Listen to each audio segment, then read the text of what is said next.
This man has a violent history. She didn't want him in his life. She wanted in her life. We don't know what he's capable of doing. She wanted him gone. You have to be careful. Prior to 2018, have you ever wished anyone? No. Did you hurt on or after Tuesday, November 27, 2018? No. Prior to 2018, are you lying about how trustworthy you are? No. Did you cause disappearance? No. Did you hurt? No.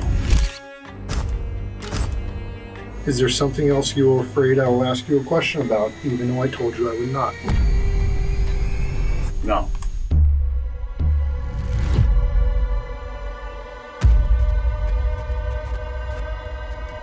On December 2nd, 2018, in Sunrise, Broward County, Florida, 50-year-old Jeneen's husband, Joseph, contacted the police to report his missing wife. According to Joseph, he had last seen Jeneen on November 29th. It could have been a regular missing persons report, but as the detectives began to examine the case more closely, it became clear that something was terribly wrong. The Sunrise Police Department in Broward County, Florida, first received the missing persons report from Jeneen's mother, Joanne, who had grown increasingly concerned after losing contact with her daughter. Somebody from Sunrise Police Station to meet me at my daughter's house. My daughter's been missing since Thursday. I would like somebody to come so I can file this report. On December 2nd, 4 full days after her disappearance, Jeneen's husband, Joseph, also called 911 to report his wife missing. 911, what's the address of the emergency? Well, it's the address that I'm at. But I need to file a missing persons report. What place is this person on missing from? Sunrise, Florida. What's the address of where they were asking? Okay. I don't know. I left the house before she did that day, so I don't know what she was wearing. Is both hair short hair? Medium, brown hair. So shoulder length brown hair? Yes, shoulder length.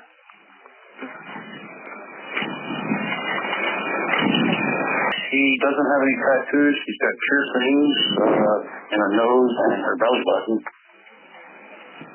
Okay. When was she last seen? Well, by me, it was Thursday morning. I left for work at 7 a.m. She left sometime between 7:30 and 8, and I have not seen her since. Okay. Does she have a vehicle? Yes, but she's not in it. Okay. Does she have any drug habits or mental disabilities? Yo, that is one. Okay, you get the level this. Hold on, sir. Yes. And that's one of my biggest concerns right now is that something might have happened and if you ever use drugs, that's not an issue. Okay. And what's your name? My name is Joseph.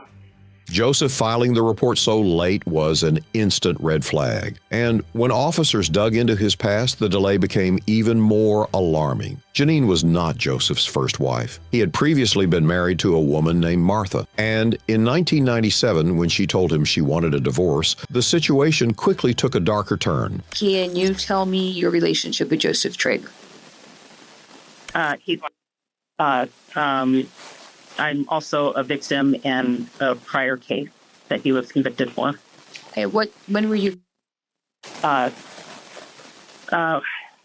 sorry, it's been years, but we were early 1990s. Okay.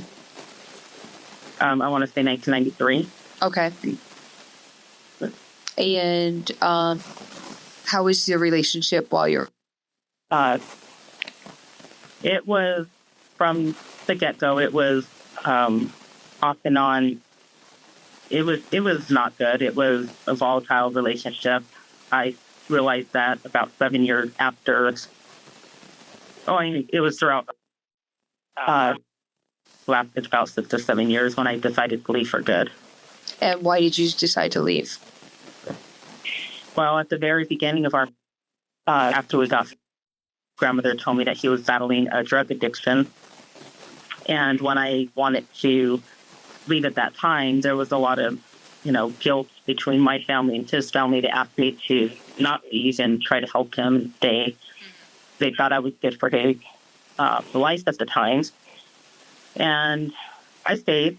But ultimately, there was a lot of drug abuse. There was a lot of gambling. There was a lot of verbal abuse, a lot of, drug threats. And I ultimately left because of his drug abuse and his violence. I actually left him in 1997. Okay. And that's when I actually left the state. And I was, I had trusted his mother and his stepdad at the time to help keep me and my children safe because they knew of his violent tendencies. But when I left to Illinois, I left for a couple of months, and both of, his mother, Jackie, and his stepfather, Michael, told him where I was, and they were arranging a flight for him to go out to Illinois. So I came back home in 1997. So when I came back home to New Mexico, I had told them that's when I wanted to start. I wasn't going to do the back and forth thing anymore. I didn't feel safe. My children weren't safe. There were incidences that happened between us in our that ended up in domestic violence charges against him. So at that time, I couldn't take anymore. I told them I wanted to, and it was shortly after I had told you that she attacked me. It was that same day? It was not that same day. It was a few weeks later. Okay.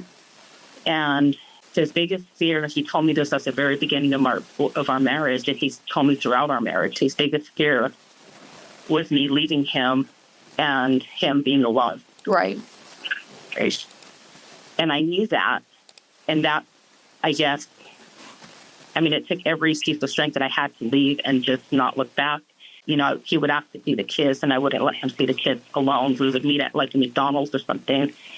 But he seemed okay. He wasn't threatening at the time. He said that he would accept the divorce. Recognized. Okay. About a week later, after that conversation that we had, he asked me to come to his trailer in Bonaleo, New Mexico, which is near Rio Rancho, to pick up some money for the kids. And at the time, I knew he didn't have much, so I said, I don't understand how you have money for the kids, and I'm not asking you for anything. Right. Go about your lives, and I'll go about mine. And he said, well, you need to find some papers for my retirement. And I was young at the time. I didn't know what he was talking about. Right. I met him at his trailer. His roommate was there when I stood up, so I felt comfortable getting down. I left the kids with my sister. But as soon as I got down, the roommate, he said, come in for a minute. I have papers here. Again, the roommate was there. I felt okay. As soon as I got inside, the roommate just gave me an odd look. Didn't say hello, didn't greet me or anything. He just left. Right. So I felt uncomfortable, and that's when I approached the door to leave. Okay. And that's when everything happened. And that's what he attacked. Yeah.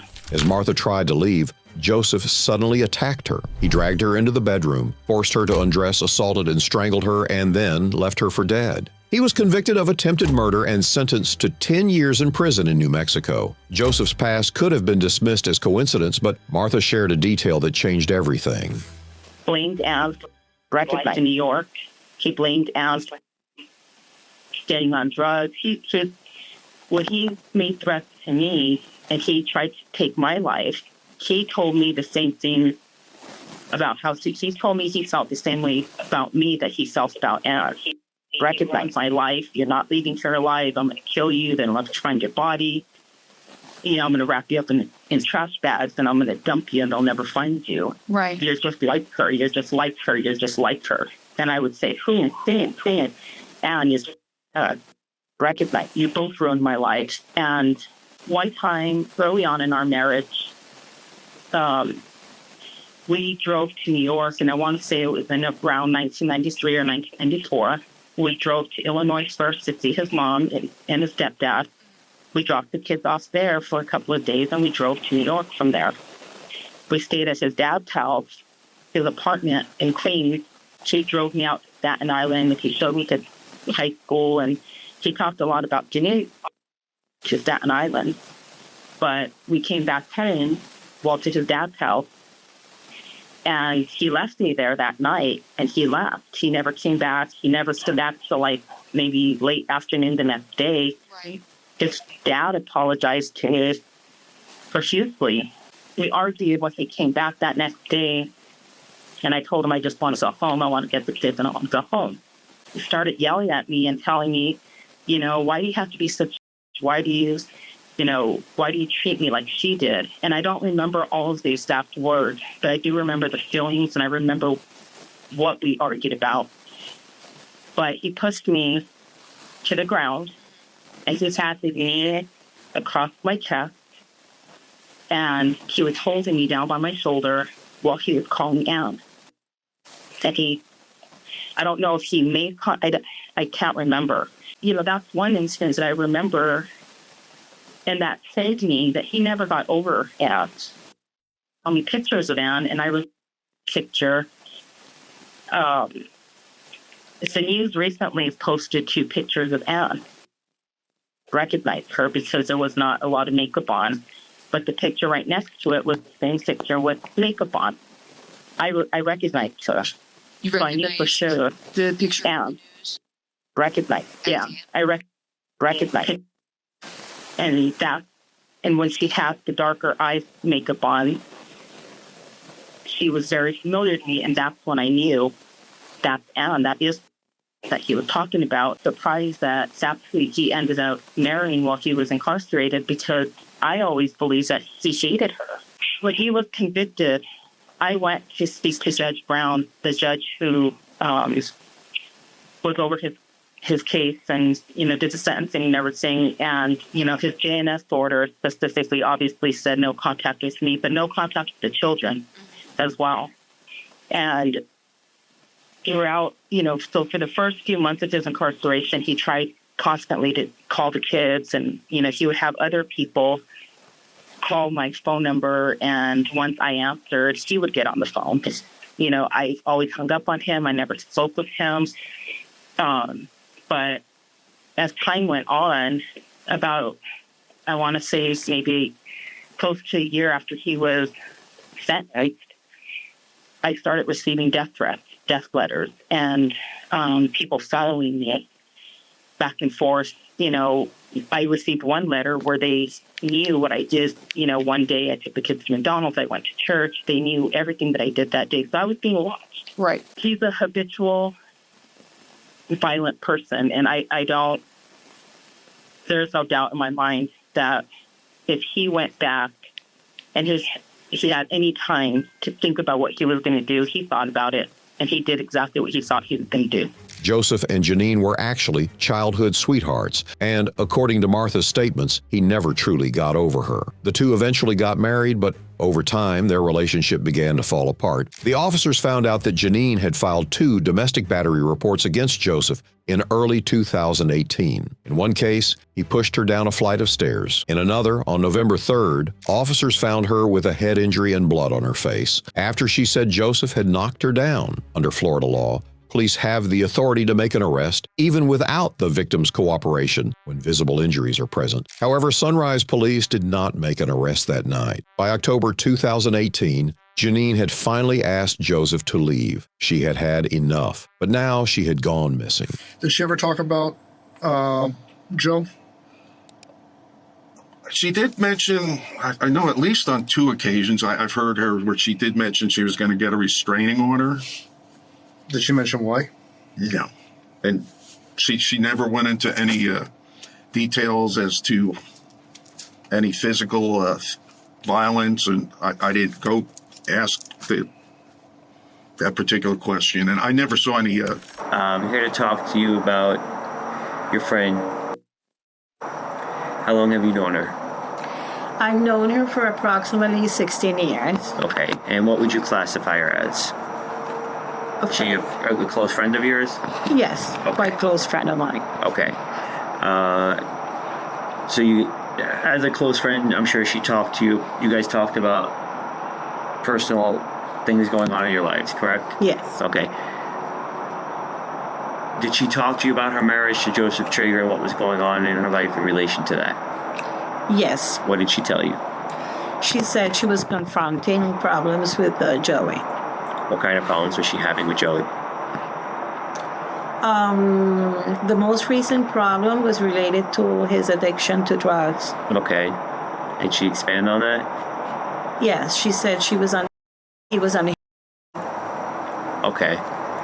Did that cause her a problem in her marriage? Yes, it caused her. And how did she handle that problem? She was very upset with Joey. She wanted to end up the marriage. She told you that? Well, no, she really never told me that, but I think I kind of concluded that she was fed up of him. Okay. On the last meeting, I noticed something strange in her behavior. You're referring to the homeowners meeting? Yes. Back when?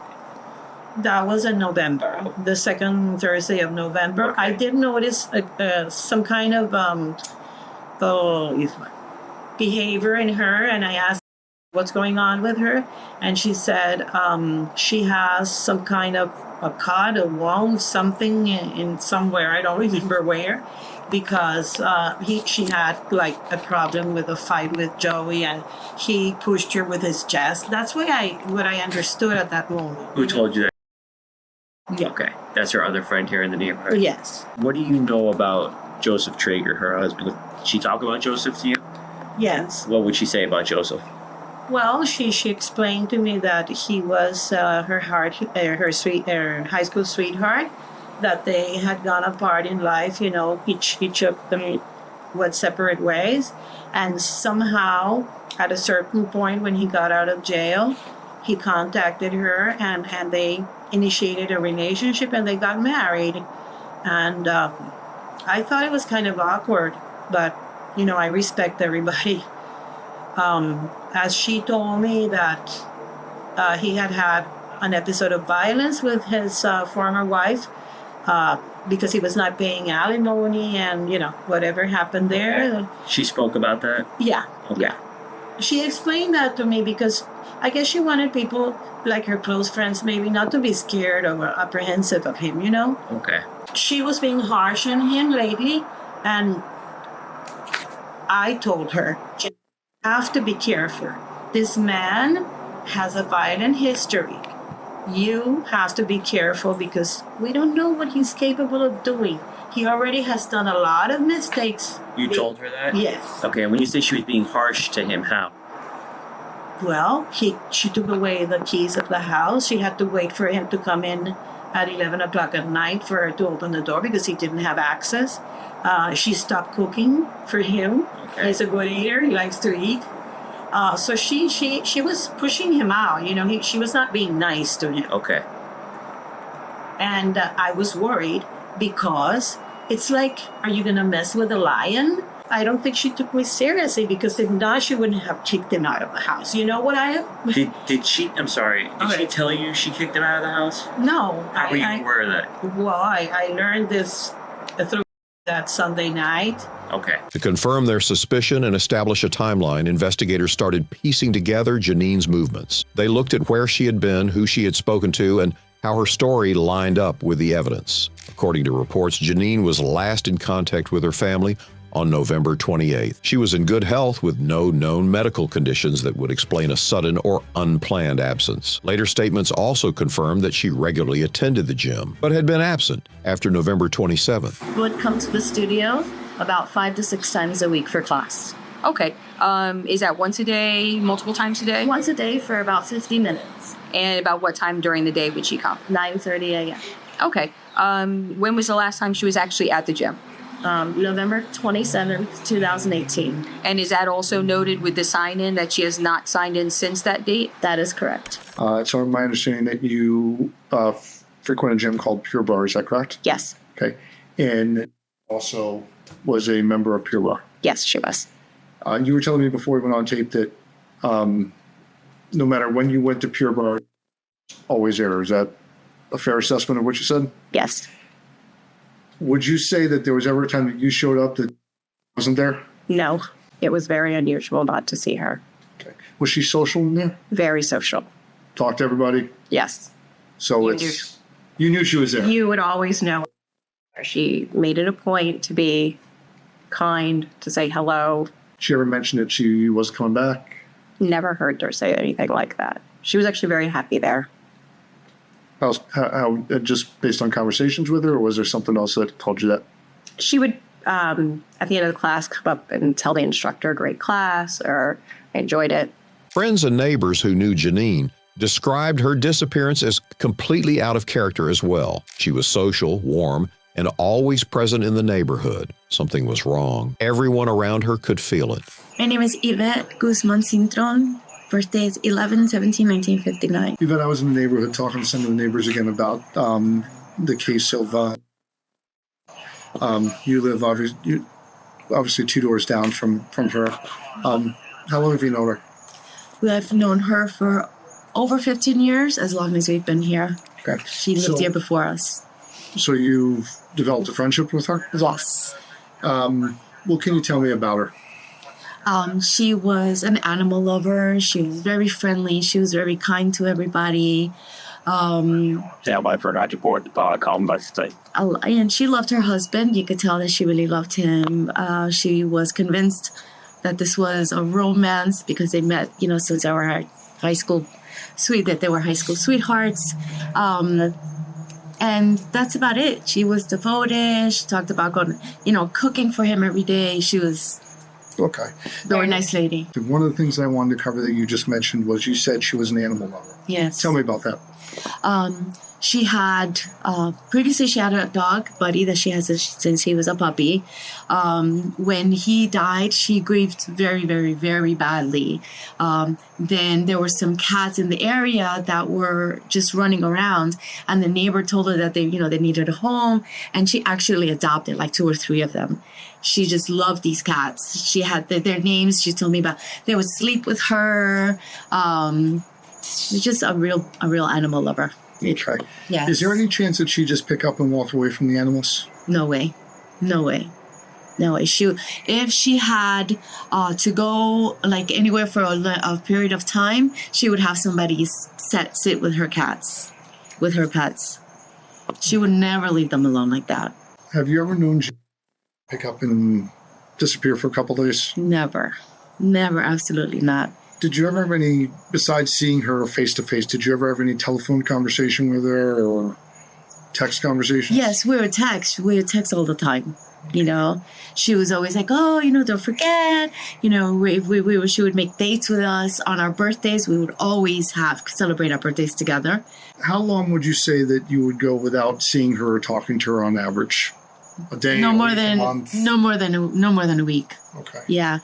You haven't spoken to her? Yeah, because as a matter of fact, I work from home. So if I was going out, I would usually see her in the morning. When I would walk my dog, she would run out and say, "Hi, Miss Girlfriend." She would always call out after me. Even if I was in a rush, she would make me stop and she would tell me, "Be good to yourself. You work too hard." Very kind lady. Okay. In the days that followed her disappearance, Jeneen's circle began receiving text messages from her phone. The messages suggested she was fine and that everything was normal. However, the wording didn't sound like her. Can you tell me, did you know? Yes, I've known her. I'm original buyer and she's original buyer, but she was 2001, but my builder went bankrupt, so I was 2003. But I've known her since I moved in, and we just were hi and hello and whatever. But then in the past year, just different. We always talked. I mean, I've known her forever. I know she's a pet lover, dog lover. So you've known her for, 17 years. Yeah. But recently your relationship changed and you became better friends? Yeah, her dog Buddy died, and he walked her over here, and because he knew I was a pet lover, and he wanted me to console her. So who's he? What was his name? Joey. Joey walked over here. Yeah. Originally, I heard that he said she huffed out. And for one, I told the other cop, I said, check her purses. She would never leave without her purse, her cigarette, and her phone. You know what I mean? Her expensive purses. Because that's a whole nother story. But anyway, she was fanatic about, and she smoked her cigarettes. And my friend, and she used to come over and sit on my back porch. And I didn't realize how bad she didn't want to go home. Even when she wasn't taking care of the cat, she'd show up in the evening. And just to hang out? Yeah, and hang out on the porch. But I know she was happy he wasn't in the house. And I know whatever the timing was when he went in the hospital, I know that's when I spoke to her. Because supposedly he was in a hospital and he told her he only had 3 months to live. Okay. And then she found out from her dad told me that it was just a bladder infection or something. He was lying. But so, just for the record, the Thanksgiving of Thursday was November 22nd. At that point, you think you saw her? It was before that, but I don't know exactly when. Okay, what about text or communication with her? When was the last text or communication you had with her? I can get my phone and show you because I'm not. Okay. I used to feed her. It wouldn't be unusual for her not to contact you. It would be unusual. It would be okay. Yeah. Okay. So Yeah. it would be unusual for her to go this long without. Yeah, because either I would see her walking there with my dogs, or I would check on her because I did check on her. Or when they said in the paper she was known to be missing that's not true. She was never. And even when I didn't speak to her, when she went out to go to the gym, there was honk and a wave. I mean, maybe like almost every day, a honk and a wave or whatever. You know what I mean? I just knew. It's our understanding that asked Joey to leave and that he was out. He was out. He was out. And during that time, how many cars were in the driveway? The time he was out. It kept switching because you know the story where they're being repossessed. Yes. But here's what happens. He was out and he was sleeping in Las Brisas, and that car, I knew the cars. So then, that's how I knew something was wrong because both cars were pulled into the driveway. So I texted her and for that I spoke to her. And what day are we talking about? See, that's what. I'll show you my text because I don't know the date. Okay. But I never got a response back from that text. And then when I did get a response, I told like my neighbors that wasn't her that responded. Okay. I could tell it wasn't her. Would you also say that she responded fairly quickly to your texts? Yeah. I just know that she wouldn't leave the cats. And I know that the only place she ever drove to was like Publix, the gym, and if there was a sale, that's that one store, she would go to the Sawgrass and Penny's. But it was her little, like she had specific things and she knew that, but she wasn't one to go out and say, well, let me go out to, and a lot of times when we were going to go somewhere, then she'd say, oh, you said you drive? You know what I mean? She didn't like to drive. Yeah, she wanted that little coddling, I guess. Okay. People who knew her also confirmed that there was no way Jeneen would have let Joseph back into her life. She had made up her mind and was serious about moving on. She knew she couldn't trust the word he said. She knew that 90% of what he was telling her was lies. Everything was false promises. Everything was, I won't do this again. I won't do this again. Yes. I mean, he just literally just took this girl who had great credit and everything going for her and just trashed her life. And then said, well, why should you have? I don't. Are you really ready to get him out of your life? And every time we asked that, her answer was yes. There was not any life. She really believed, she really understood that there was never going to be a good life with Joey. Okay. So that's where Tuesday night, again, are you still sure? It's like 100%. There's no way he's getting in this house. She would tell us, it's like he would leave her the message, or she would, he'd send her a text message and say, don't you care about me? Don't you miss me? Don't you love me? Don't you care what happens to me? She's flat sending messages back going, no, I don't care. You've ruined my life. Why should I care about yours? Now, did she ever tell you she was never letting him back in? Yeah. And that was on Tuesday? Yeah. Okay. So this whole thing of him on Thursday or whenever going, oh, we patched stuff up. No, I ain't buying it. Okay. He didn't have a key. He wasn't going to have a key. Okay.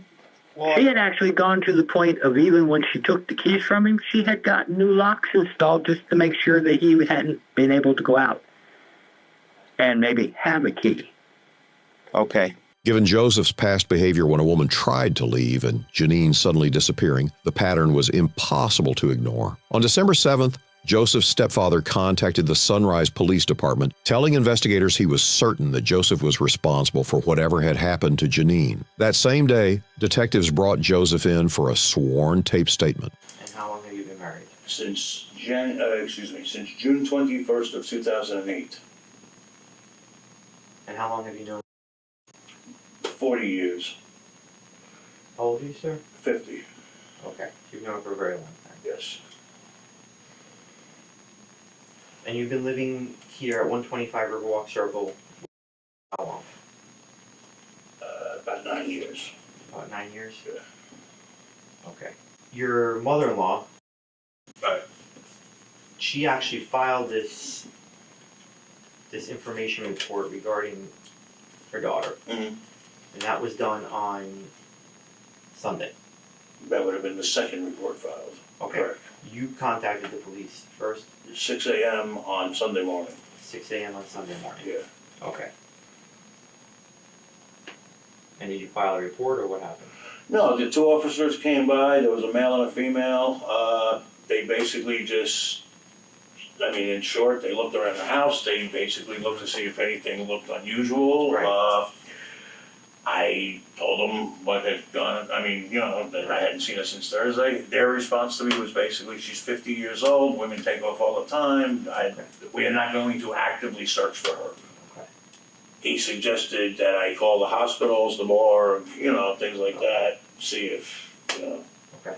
And I want to just be clear, I've been talking to you at your house for a couple hours now about everything under the sun, from sports to weather to TV shows, but I have to be frank here, and I gotta ask you some matter-of-fact questions, okay? So I don't want to make you uncomfortable, because we've been very comfortable, me and you, but I need to get to the matter at hand, okay? You last saw your wife when? Thursday morning, 7 a.m. What was she doing? Getting ready to leave. For where? Have no idea. Where does she usually go at that hour? Well, anywhere from a doctor's appointment to the gym. It could have been, the fact that she was up that early was not out of the ordinary. Okay. Her behavior was out of the ordinary that morning. Just as, like I said, she was very frantic, like, I gotta get ready, gotta get ready, gotta get ready. But she did not elaborate any more than what I've told you already. Okay. So when you left the residence to go to work, and where do you work? I keep forgetting the address, but the name of it here, I got it right here, hold on. It's called Trillium, and it's 3407 Northwest 9th Avenue, Suite 200, which is Power Line, so 3407 Power Line. And what do you do there? Telephone sales. And how long have you been there? That, as a matter of fact, Thursday was my first day. This Thursday morning when you left? No, Yeah. Thursday that you left and that was the last time you saw her, was your first day. Yes, So 1 week. that was my first day of officially working for the company. Okay. So you leave at 7 a.m. Yes. And she's in the house getting ready. Yes. How is she dressed, or what is she putting on? Or? She was still in her pajamas at the time. Okay. So when you left, she was in her pajamas. Yes. Okay. So I do not know what she wore to leave the house. And what kind of conversation did you have that morning? Just typical, like, have a good day, good luck with your new job, but I gotta go, I gotta get ready. There wasn't much of a conversation. What about the night before? Everything was fine. As a matter of fact, the night before, Wednesday, is when she asked me to move the car, said, do not leave the car in the driveway, the one, again, that's supposed to be repossessed. So I moved the car to the spot that we had agreed Okay, so on. let's talk about that for a minute. Sure. You have two vehicles, correct? Yes. What are they? A 2018 Nissan Sentra and a 2018 Honda Civic. Okay. You're behind on the payments on which one? The Sentra. The Nissan Sentra. Yes. Okay. And that's about to be repoed? Yes. Okay. So what vehicle were you guys moving around? The Sentra? Yes. What vehicle did you drive typically on a daily The basis? Sentra is what I normally drove. Okay. That particular morning you left in what? The Civic. Okay. How long has this been going on where you've been behind on the payments on the Sentra? 3 months. Okay. And she was driving what? Well, like I was telling you earlier, So explain the it. Civic is registered to me. Okay. She was driving. It was basically, I bought her car, she bought me my car, type of thing. During the investigation, officers had found Jeneen's car at the Las Brisas residential townhouse complex. Realizing the direction of the questions, Joseph quickly came up with an explanation. Okay, what I'm about to tell you now, there's some illegal. That's okay. Okay, so I don't want to like put We're not myself here in. about that. Okay. We're here for one reason. All right, check it out. The decision was basically made that, okay, the Civic is the cheaper car. Okay. All right, so if we're going to save one, that's the one to save. Okay. Now, my thought was we could be a one-car family. Okay. I did not know, and I repeat, I did not know that her father was buying her a car. Okay. However, she had taken it upon herself to already take everything out of the car, said, don't worry about it, I just need for today, the car is parked around the block, the Sentra. So my assumption was she was gonna walk over, take the Sentra, and that's how she was gonna go about her So day. Wednesday night, you moved the car where? The Sentra where? I moved it to La Brisas, whatever that other community is over there. Okay. And when the officers came by, just let me say, when the officers came by and asked me about that, I told them exactly where the car was. They asked me how I got there. I told them I moved it there. You're talking about the officers at 6 a.m. Sunday No, night? Sunday evening. Okay. Correct. Okay. Wednesday, you moved the car at what time? It was in the middle of the night. 2 a.m. Okay. I mean, it could have been earlier. I mean, it could have been later. I don't know. It was the middle of the night. At her request? Oh, yeah. Because she actually said to me, she goes, why did you leave the car here? Like, why did you leave it in the driveway? You know what I'm saying? Because I'm surprised it's still there, so. Okay. So you leave Thursday morning at 7 a.m. Correct. When I left, there were no cars in the driveway. Because you left in the Honda? I left in the Honda. Okay. The Civic, excuse me, I left in the Honda Civic. The Sentra was parked around the block in the spot that we both knew about. Okay. You leave, she's in her pajamas. Mm-hmm. Doing her hair at the door like she always does. I mean, everything is totally normal, other than the fact that she seemed to be I didn't seem to be. She was rushing to get ready. And Wednesday night. Let's talk about Wednesday night.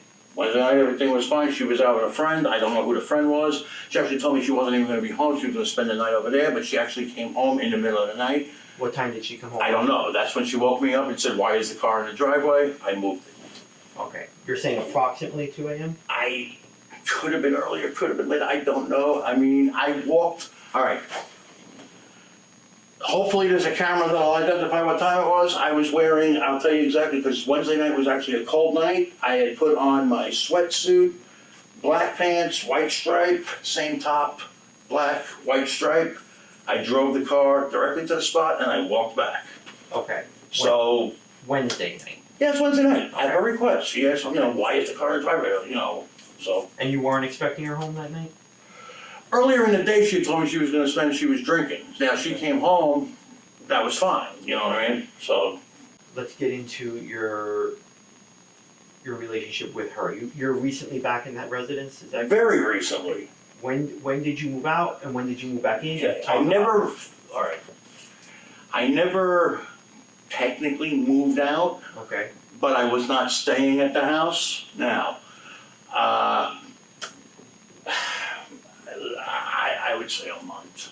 I mean. And what led to you moving out? Well, am I under any way going to incriminate myself by telling you guys some illegal stuff here? I'm only concerned about finding your wife. Okay.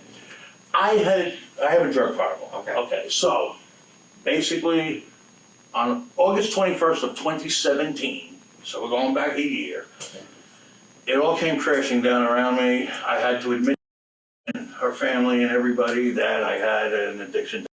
Okay. From that point forward, the entire relationship with the family changed. Obviously, they are telling her, you have no future with this guy. She's, over the next year, talking to anybody that'll listen about my problems, my issues. I mean, neighbors, friends, family, whoever's gonna listen. Okay. Right? So, let's move forward 14 months, okay? This is August of 2017. Right, now we're talking October. Yeah, towards the end of October. Well, my birthday's October 13th. I was still living there. I would say shortly before Halloween is when I left. Of this year. Now, when I say I left, okay, I would sleep in the car, I would, anything to avoid any arguing, whatever.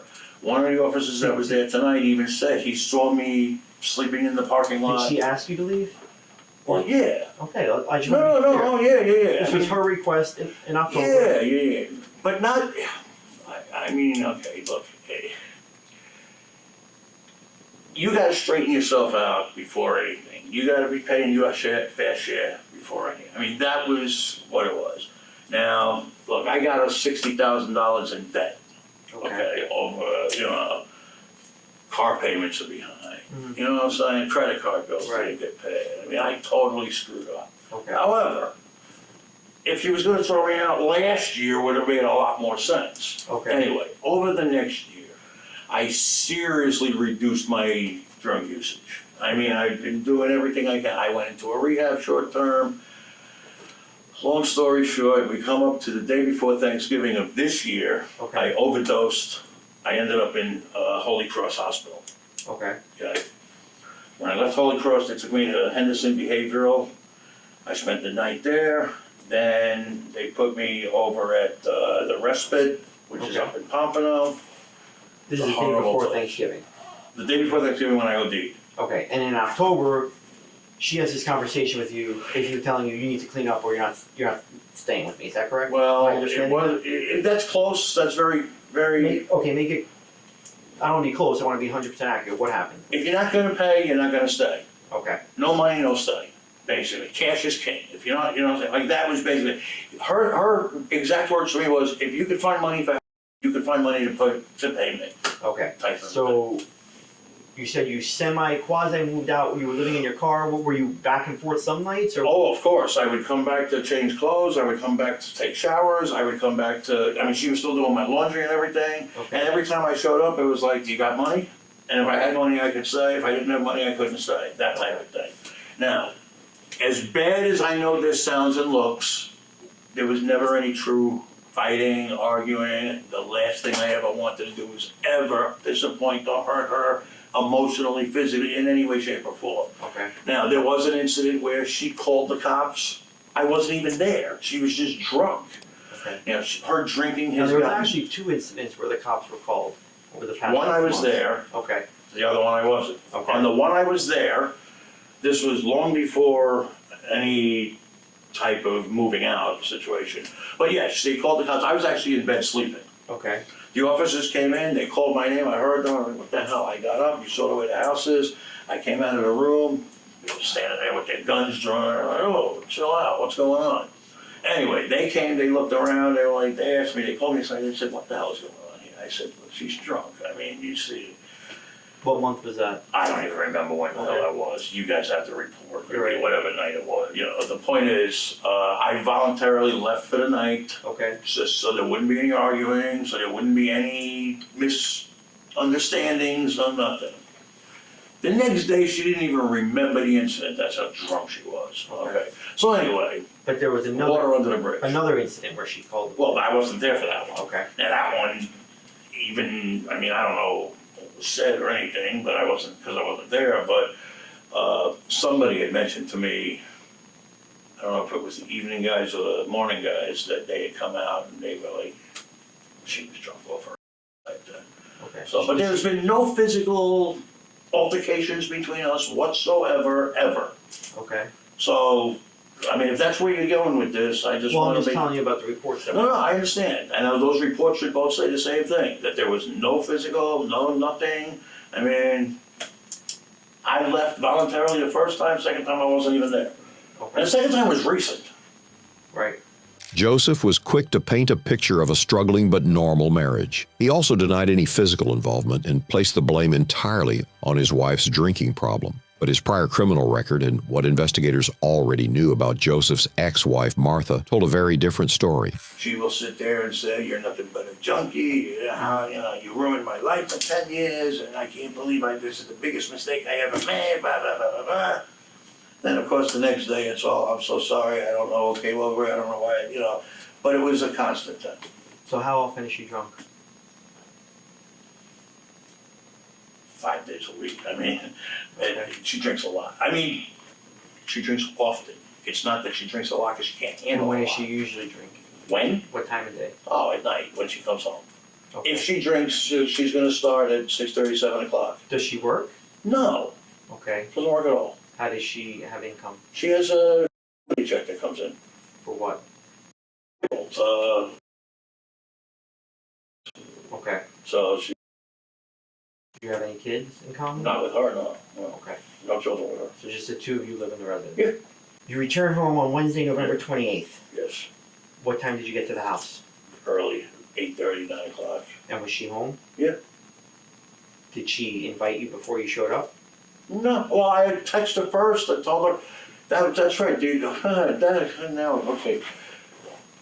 Wednesday was the day that I needed to get my social security card to go over to the other job, the Trillium.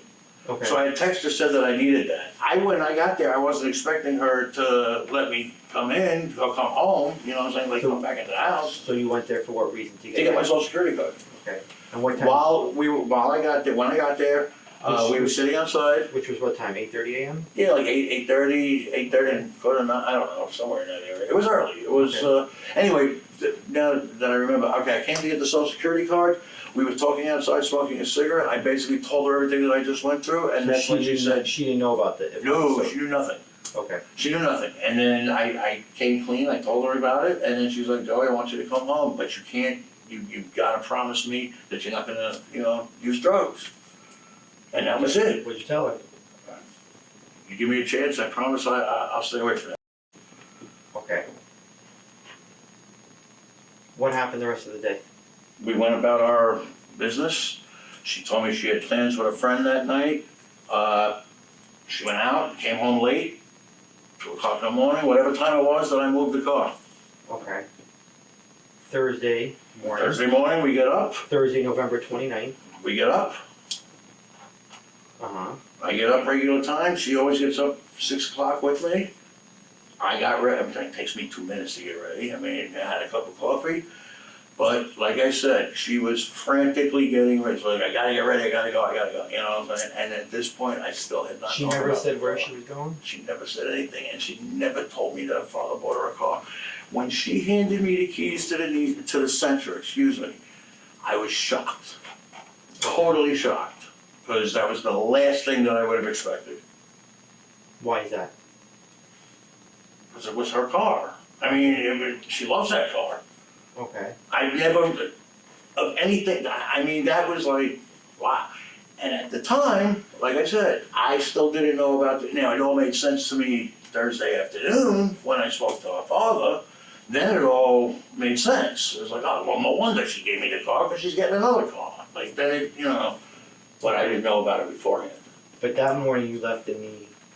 I left in the Civic, the Honda Civic. Okay.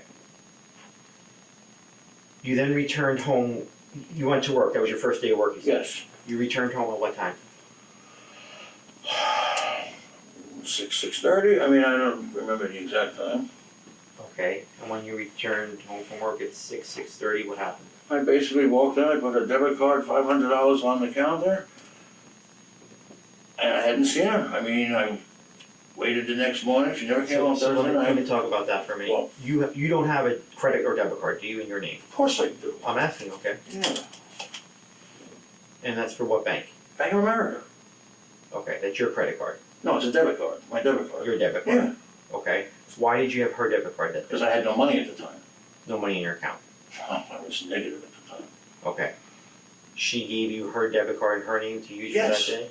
Yes. I'm just asking. to be No, clear. yes, absolutely, 100%. Okay. And did you make any charges with the card that day? Yes, Where? Publix and the gas station. Thursday. Again, you return home 6:30. Mhm. And you said you put her debit card and cash on the counter? Yes, How much cash did you put on? $500. Where did you get that from? Well, casino. That's what I used the 260 check for, was to go to the casino. What casino did you go to? Oh, Hard Rock or, I go to Hard Rock and the Isle. Which one were you at that day? I don't remember. I really don't. No, wait a minute. On Thursday, it would have been the Isle because it's closer to work. The Isle? The Isle Casino, the one with power line. I'm not familiar with that one. Isle, I-S-L-E. The one in Coconut Creek? No, not Coconut Creek, the one on power line in the landing. Okay. According to Joseph, he had last seen Jeneen on the morning of November 29th, but he didn't pick up the phone to call the police until December 2nd. That gap alone put detectives on alert. So you took $260. But that was after I got the money from gambling, but yeah. Okay. So you wrote out 2 checks on what day? That was on Saturday, actually. Okay. I just want to make sure I have it. Yeah, because now that I'm thinking about it, I wrote those checks because it was after the fact. But Thursday, Thursday you left at 7 a.m. You went to your work. It was your first day at your job. Yes. You made 2 charges on the debit card. Yes. Were you at work the entire day? Till 2 o'clock or something. So you left work around 2 p.m.? Something like that. And where did you go? Well, I know I ended up going to the casino, but... The Isle Casino? Yeah. Okay. And how long do you think you spent there? A couple hours. Okay. And then you went from the Isle Casino to where? Home. And you arrived home at 6 or 6:30? Something like that. Okay. Expecting her to be there. Now we're going to talk about that in a minute, but you put the debit card and your winnings from the casino, $500. Well, 500, not all my winnings, but 500. Yeah. On the counter? Yes. Okay. So the 2 checks aren't in play yet? No. Okay. This is probably not looking good, what you're saying, but yes, I did end up basically stealing $560 from her. That's fine. It is what it is. All right. I just want to make sure the sequence of events is correct. The sequence, yeah, it's okay. That we're understanding. All right. Thursday evening, when I came home from work, I put $500 her debit card where the mail goes. Okay. Okay? That sat there. Okay. She never came home. You said you were Thursday night. expecting her to be home, but I thought she'd be home when I got home. Okay, she wasn't, obviously. No. So Thursday night, what's going on in your mind? In my mind, I'm like, well, now things have changed throughout the day because now I've been talking to her father all frickin' day. Okay. Now, he said that he sat there till about 5:30 at the house. Okay. Whether or not he did, I don't know. All Okay. right. So he went to As a matter of fact, I got home between 6:15 and 6:30 because I actually expected to see him, and I talked to him because I was in traffic. Now I remember this a lot more clearly. Okay. It was bumper to bumper traffic. I probably walked in the house right at 6:15. Okay. And when you walked in at 6:15, she wasn't there? She was not there. Okay. Did you attempt to call her? Of course. Okay. At what times? When I walked in the door. Okay. I mean, I would, like, literally within a minute, 2 minutes of me walking in the door. Where are you? Okay. Did you What time are you gonna be home? Did you leave her a voice message? Yeah. Okay. And how many times throughout the night did you call her? I don't know. Approximately. 3, 4, I don't know. Did you leave a voice message each time? No. When the phone was dead. I mean, I would go straight to voicemail. So, I mean, I left a couple messages, one message, I don't remember exactly. Okay. I was a little aggravated at that point that she wasn't home, so I'm not gonna lie to you. Why were you aggravated? She was gone, like she wasn't answering the phone, she was, you know what I'm saying? Okay. Like, what the hell are you doing? Why are you not picking up? I mean, I think I sent her 3 or 4 texts that night too, and she never responded. Throughout the day when you were at work, did you call her? Yeah. Okay. How many times and when did you call her? I would have to check my phone, but I mean, I must have called 3 or 4 times. Every time he called me, I would call, be like, maybe she'd pick up for me. I know I left at least a couple messages. I left a message on the house phone. I mean, at this point, I'm not thinking anything's wrong. Okay. I'm just saying, like, it wasn't like, you know, there was no panic at this point. Okay. You arrive home at 6:15. Well, 6:15, that I'm pretty confident on. Okay. 6:15. And she's not home. No. The house is secured. Yeah. You call her at that time. Yeah. What time are you gonna be home? Okay. Is basically the message that I left at that point. Okay. And then how many additional times did you call her that night? Maybe one other time. One other time? And that night? Yeah. And text messages? I'm sure I did a couple. I don't know. I mean, again, at the time, I'm still not thinking there's anything wrong. Okay. I'm just thinking, all right, she's out doing stuff. You know what I'm saying? So continue to walk us through Thursday night. I sat on the couch all night long waiting for her to show up. Okay. I mean, I literally just sat in front of the TV, just sitting there, like waiting. Every time I heard something outside, I'd look, you know what I'm saying? Like expecting her to come home. Okay. Is that normal for her not to show up at night? Never. Never. Never. She always shows up and sleeps at home. Mm-hmm. Okay. How come you didn't call the police then? At this point,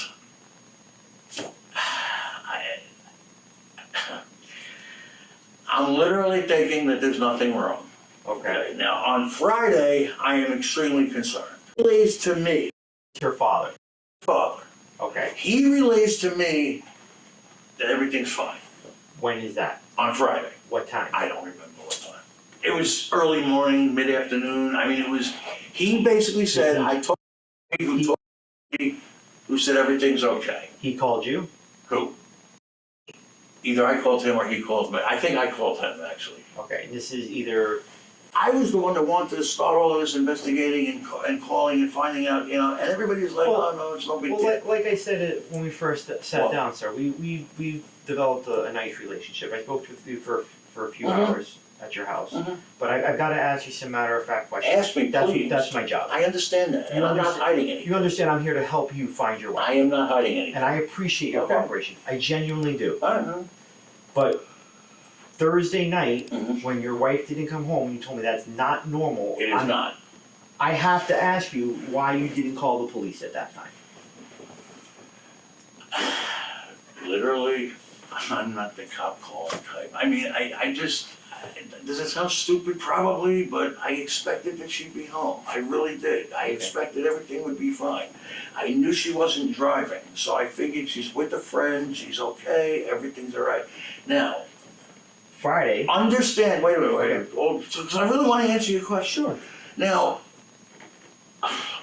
all of this progression throughout the day and his reaction, I'm sitting there thinking to myself, you're referring to me? Yeah.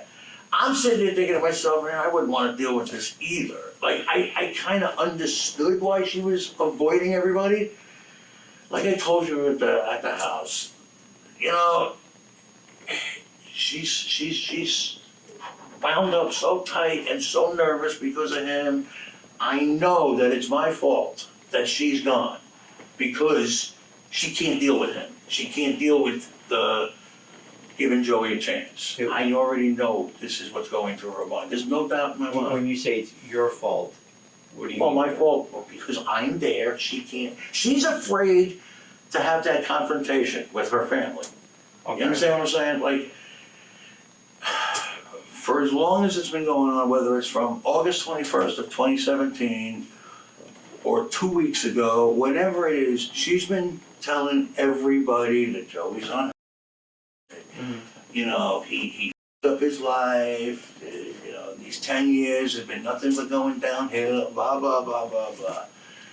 So now she's confronted with, all right, I'm giving him another chance. Now I gotta go back and tell everybody that I just told all of this garbage to, that I let him back in the house. Okay. So that's why I'm saying, I mean, I know that's, you can't convince me of otherwise. I mean, I know that's her fear, that's her, you know, and I feel terrible about that. I mean, you know, like I say, I feel guilty that it's, in my opinion at this point, she's hiding out because of me.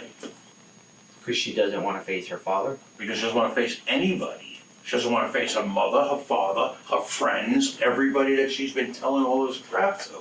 Okay. Because now, in her mind, well, she's you know, caving. She's, you know, she's not sticking to her gun. She's not, you understand what I'm saying? Okay. Like, most people don't have an issue dealing with stuff like this. Okay. She does.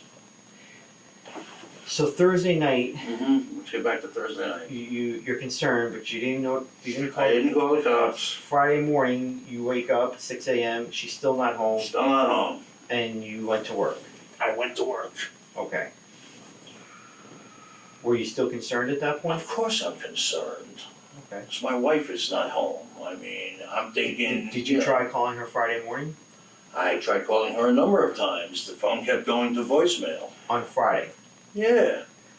prior to speaking at around, I'll call it noon, you tried to call her phone that morning? Tried to find out where she was, of course, I'm asking. yes. I don't know. Okay, yes, I definitely was trying to find out where she was. Okay. I left a number of messages saying, please call me, let me know you're okay. At least let me know you're alive. Just let me know that you are good. I mean, that's, you know.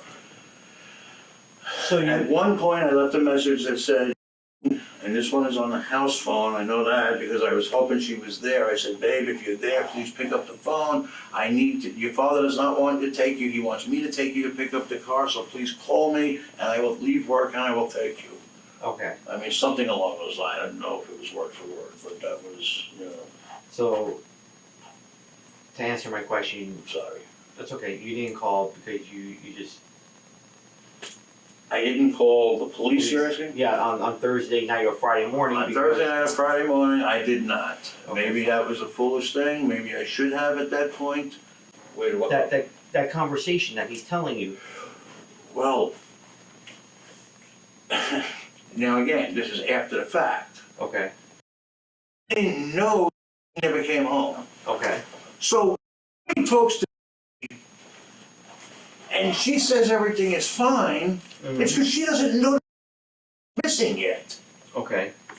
So he says everything's okay. She still didn't know. Okay. Now, she didn't even find out until Sunday when I told her that I called the cops and been home. So that's when she's like, what are you talking? I haven't talked to my daughter since Wednesday, blah, blah, blah, blah, blah. I'm like, I thought you knew. Like, no. And this is when I found out, I'm sorry. That's okay. I don't want to get too far ahead here. Right. Friday, you have this conversation where what you just explained happened. What Friday afternoon? What's Friday afternoon? I'm asking you. Were you at work? Well, Friday afternoon, yeah, I worked Friday. And I'm sure I went to the casino. Okay, which casino? Again, probably both of them. Isle and I spent too much time at the casino. Okay. And what time did you return home? Friday I was home at regular time, 6:30. 6:30? Yeah. Okay, you returned home and... I'm expecting John to show up. Okay, now, who is John? All right, John, the guy that you guys, that her mother is pointing, you know. Anyway, I'm expecting John to show up Friday evening. He was supposed to sleep over at the house. Why? Because they were having the yard sale Saturday morning. Who told you he was supposed to sleep over? She did. When did she tell you that? I mean, that was the plan all along. No, but when did she tell you that? Initially? Yeah. 2 months ago. Okay. I'm saying, I mean, she reminded me on Wednesday, but... So anyway, Friday, I'm expecting John. Okay. Never shows up. Saturday morning. Well, hold on. What? Friday, you get to the house, normal time, 6:30. Mm-hmm. You're expecting to be there and John to show up. Yes. Not there. Yeah, I'm still expecting John to show up. Okay. What did you do in reference to no? Well, now, remember, I've already spoken. He was telling me that everything's okay. So at this point in time, I'm kind of like, all right. But if it's me, I still want to know where my wife is and have some contact with my wife. I get what you're saying. However, he didn't have details because nobody gave him details. So did you attempt to call her Friday? Of course. No, yes. Okay, I shouldn't say it like that. Yes.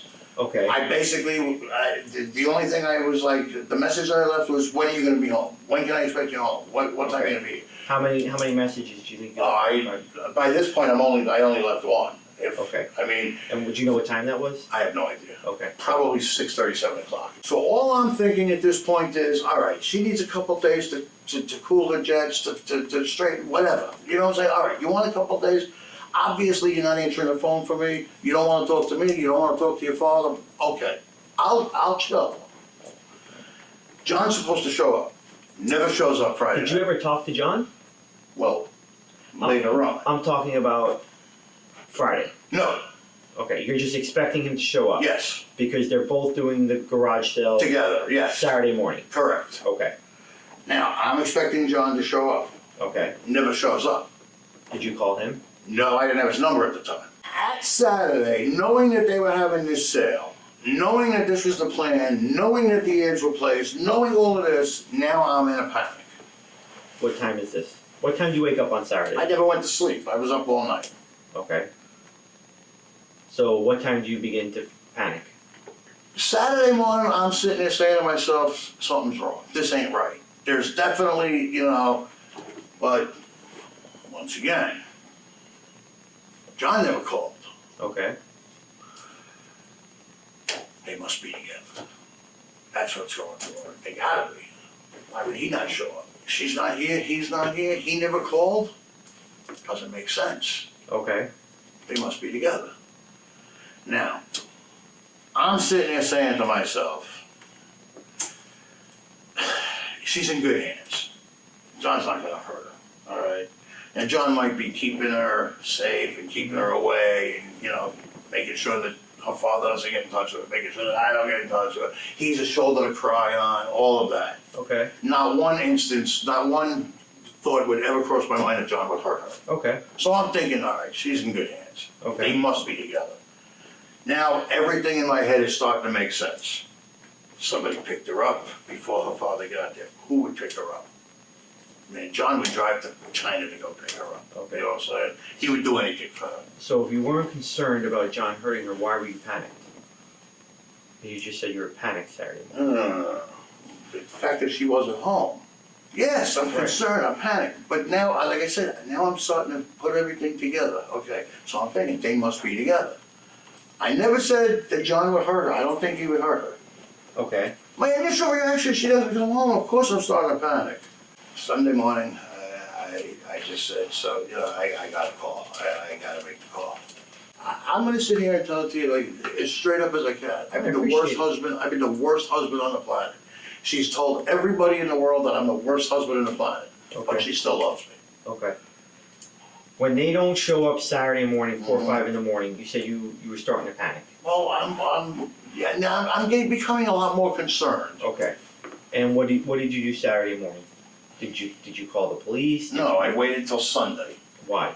I don't know. I don't know. That I can't answer. I mean, I'm still holding on, saying that everything was okay, and I'm still thinking that. Did you ever call or her mother to clarify how this information was known? Well, when I spoke on Saturday, and I don't remember what time this conversation was, that's when he basically said, well, Joey, you're her husband, fill out a missing persons report. I don't want nothing to do with it, that type of. So Saturday, when they don't show up to do the yard sale, you do what? Did you stay home? Did you go to work? No, I went out to clear my head. Where did you go? Well, I did the 2 checks. Is that when you cashed the check? Yeah, it was on Saturday. I put them in the bank. I went to the casino.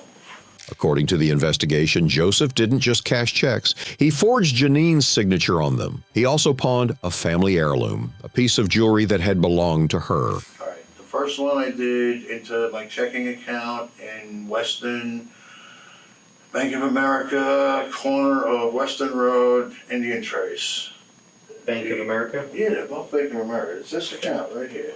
Okay. All right, and then I put the 260 into my savings account because, again, here I am incriminating myself. It's a way to get money from the bank without actually depositing money. Did you deposit both of the checks at the same branch? No. Okay. One was done, I was getting at. One was done in Weston Road. Okay. The other one was done in University. University and right by Broward Mall. I believe that was where I stopped. Bank of America? Yeah. And I put it in because you can put money, you can. Why did you go to 2 separate banks? Well, I did them in 2 separate times. Why?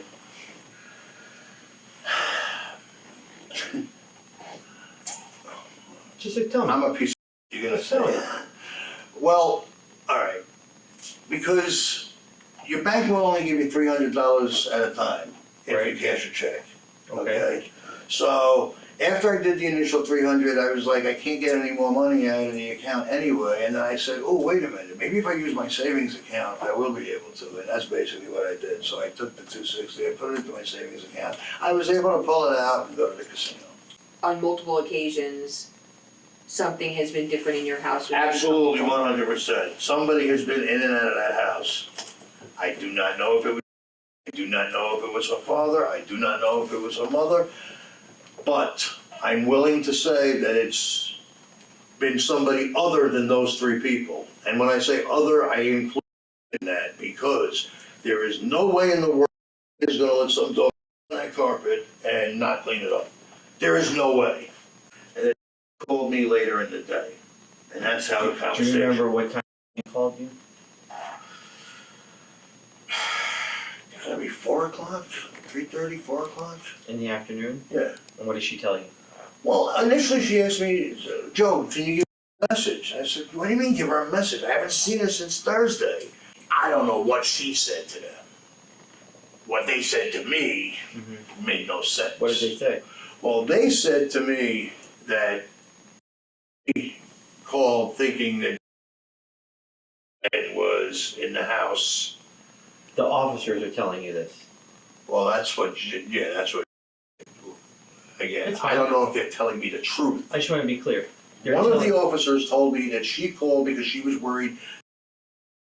Okay. However, the same officer that told me that knew that I had called earlier in the day. Okay. He was missing. Okay. So whether or not he was being truthful about her, I don't know. You know, I wasn't there for that. And what made you Sunday morning decide to call the police? Listen, at that point, it's like, this is 3 freaking days. She's got to be, I mean, come on. She hasn't been home. She hasn't called. Something's got to be wrong. I mean, do I need more of a reason? I mean, I'm just saying, it's like. Oh, I'm just saying, asked like, you why you didn't call Thursday night. I probably should. I don't know. Truthfully, what was going through my mind, I mean, and again, this is all hindsight, but I'm like, if I call him, they're gonna laugh at me because she's only been gone 6 hours. You know what I'm saying? Like that type of thing. So, listen. I apologize. I made it. I f***ed up by not. Maybe I should have. Maybe it would have been. But again, I'm trying not to think the worst here. Right. The most important thing now is to find her. Yes. So, is there anything else you can tell Detective Norwood? No, I forgot she was even here. So quiet. No. What else can you tell me?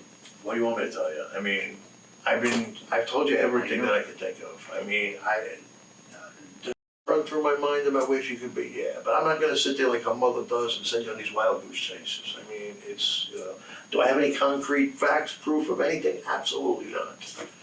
I have speculation, and that's it. Well, what do you think? My honest opinion. She's afraid to face her family. That is my honest opinion. That she took you back. Oh yeah. Listen, I know this doesn't look good for me. I'm just saying, I know that's the dilemma here.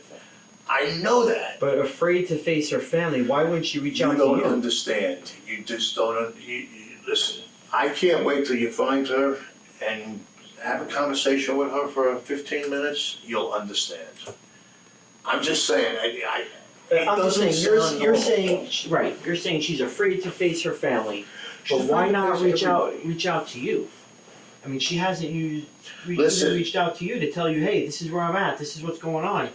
The truth. Or a friend. Listen. None of her friends have heard from her. She hasn't been at the gym. I get what you're saying.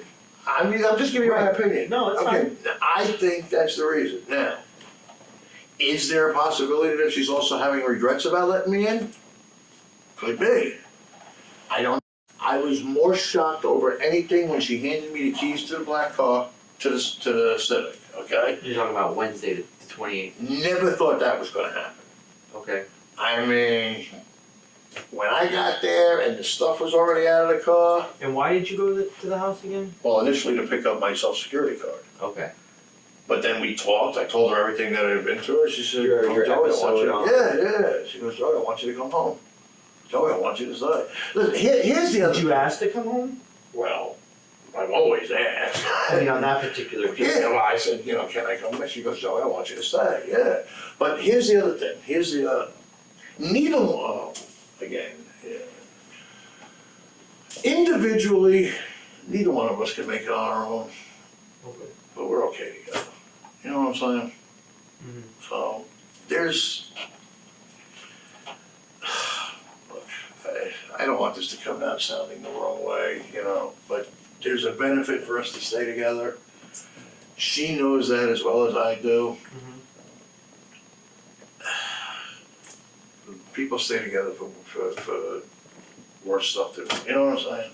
I'm just saying, it makes more sense for us to be together than to not be together. How do you know she told her mother and father that you were out of the house at the end of October? How do I know? Yeah. I don't. Because you're saying you're thinking maybe she's afraid to face her family. But okay. I was not present for a conversation between with her and her mother or father. Okay. I've been there when she's been spilling the beans and her guts to neighbors. I mean, I know when she drinks that she takes and tells everybody everything. She doesn't know how to keep a secret. Okay. But you're assuming she told her parents that you were out of the house. Well, yes, that would be an assumption. I'm gonna test. Okay, I guess I should have worded that, but yes, my assumption is that they knew. Okay. But I can't imagine her not telling them. So at this point, you don't know where she could be. No, I wish I knew where she was. I would love to know where she is. This was Joseph's first version of events, but it wouldn't be his last. He claimed that Jeneen had allowed him to move back into the home despite their earlier issues, and said he didn't think she was missing because he believed she was with her friend, John. However, when officers spoke to John, his account did not match Joseph's claims. Hi, second phone's on? Yes, hi. Hi, I'm John. Yeah, pleasure. Thanks for coming in. No problem. It is my pleasure, but I just talk to you, but this is important. Yes, it is. So you go to her house on Monday the 26th, and what do you guys talk about? We talked about Joe. We talked about the cars. She'd been looking out the window, waiting to see when the cars were no longer there because they would make repo. Because Joe hadn't paid the car payment. One or both of them? Two cars, both cars. His car and her car. They're both from Nissan. They're both from the same dealership. Don't want to get a repo. Just call them up and tell them you want to give them a contact. Don't get a repo on your record. You don't want a repo. So that was part of the conversation. And then she played messages, which were insane. And I've heard several different messages over the last couple months. Well, actually over the last month, because that's when he's been out of the house. And they were like, I'm dying of cancer. I got 2 months to live. Crazy stuff. And messages from who? From Joe Trainer. And she's on her machine. On her house? On her house machine. On her house machine. Okay. And there was another one that, why, I don't know why you're doing this to me. I don't know why you're doing this. I'm homeless. I'm out in the street. I have nothing. She played that one. And then she told me that she had spotted Joe down the block, sleeping in his car, across her ways, a pool thing. Had to be the 26th. I was over there, so it would have to be that week before, because I was in Texas, prior to me, the 26th, prior to me going over there. She had seen him. Then he was sleeping in her alcove. There's a little chair where she sits and smokes. He was sleeping there. Okay. Now, she locked him out of the house. He didn't have a key. Did not have a key. I'm 99.9% positive. She didn't want him to have a key. She didn't want him in his life. In her life, she wanted him gone. She told you that? Told me more than once. More than once, she told me that. She wanted him so far gone, it's ridiculous. So what I did was, this is really weird. I find out, because maybe you called me or somebody called me on Monday or something like that last week. No, I didn't call you on Monday. Somebody did. Okay. Somebody called me from somewhere. But somebody called me. So I think it was on Tuesday. An evening, I called Joe up. I was hoping. You called him Tuesday evening? Yeah. What time? Probably 8, 9 o'clock, something like that. 8 o'clock. Around 8 o'clock. So I wanted to see. I was hoping that you guys had him. So I called him. He didn't answer the phone. It went to voicemail. Right? Normally went to voicemail. And then he calls me back 5 minutes later. Calls me back 5 minutes later, and the first thing I said was, Joe, where's Joe? Where's Joe? And I don't know. I thought she was with you. Oh, wait a second. Hold on. Let me backtrack. You were at our house Monday. This is second Monday. This is past Monday. Before Thanksgiving. No, Thanksgiving the 26th. I was at our house on the 26th after Thanksgiving. After Thanksgiving. After Thanksgiving, okay. So you're at our house on Monday the 26th. Correct. And she's playing these messages for you. She's playing messages for me. And you know that Joe is not in the house with her. Correct. He does not have a key, sleeping outside down the block, leaving messages that he's homeless, that he's got cancer. And how long did you stay at the house with her? Probably about an hour. Okay. Fixed the computer, put some boxes up in the garage and stuff like that, whatever she needed. She's 80 pounds soaking wet. She's a teeny little thing. Okay. You then leave. Yeah. Now, Tuesday, you call Joe? I think it was Tuesday or Wednesday, but I did call Joe in the evening. Because after I found out when the Sunrise Police Department called me, first thing that comes to my head is Joe. First thing. So I called him. So then he started saying, yeah, isn't she with you? What kind of car do you drive? I said, a brown. What kind of car? Cadillac, a brown Cadillac. No, I said Cadillac, then he said, what color? I said, brown. And I said, Joe, God forbid you did something to him. God forbid. And I hung up the phone on. That was the end of the conversation I had her. She hated him. She wanted him. Why did she stay with him? She felt, he can talk. You should have heard these messages. Crying. He's pretty good. Okay. He's pretty good. I mean, he's a pro at it. Okay. That's one thing. There was one reason, okay, I'll let you know this. This is one reason why she stayed with him. Because when we were having issues with the Keys property, he was pretty good, I guess, at the law stuff and filing, because she didn't have an attorney, he was filing with the court system and stuff like that. So he actually got her to get money from the bank to release the property back. So he was good at that, and she needed him for that. And that was one reason. And that just got really ended in the past year, because she got I think $45,000 from the bank in the sales meeting. So they had a terrible relationship. Okay. She wanted nothing to do with him, point blank, nothing. Okay, so then this happened. This is really strange too. You'll figure out how crazy this guy is and how good a con is. I have to say, you can talk to her mother. Months back, I'd say maybe 4 months back, he had contacted her mother. He actually got her mother to give him $3,500 because he told the mother that they were desolate. He was out of work. We didn't have any money. We couldn't pay the bills. We didn't have money for food. God only knows why the mother didn't say, "You really in trouble?" Right. But she didn't. Never got that either. Why? And when did this happen? Where? I'd say 3-4 months ago. Okay. Talk to her mother. Her mother knows the exact date. About 3 or 4 months ago? Yeah, I'd say. She loaned them some money? $3,500. She gave him $3,500. Blowing my mind. Right. But blowing my mind that she wouldn't contact. Trouble, you really, you don't have food and stuff like that. It made no sense. Right. It's a weird relationship with that family anyway. It's always been. There's love there, but it's just weird. It's I don't want to say it's strange, but it's strange. It is strange. Okay. And they didn't want to talk to her because of her relationship with Joe. Okay.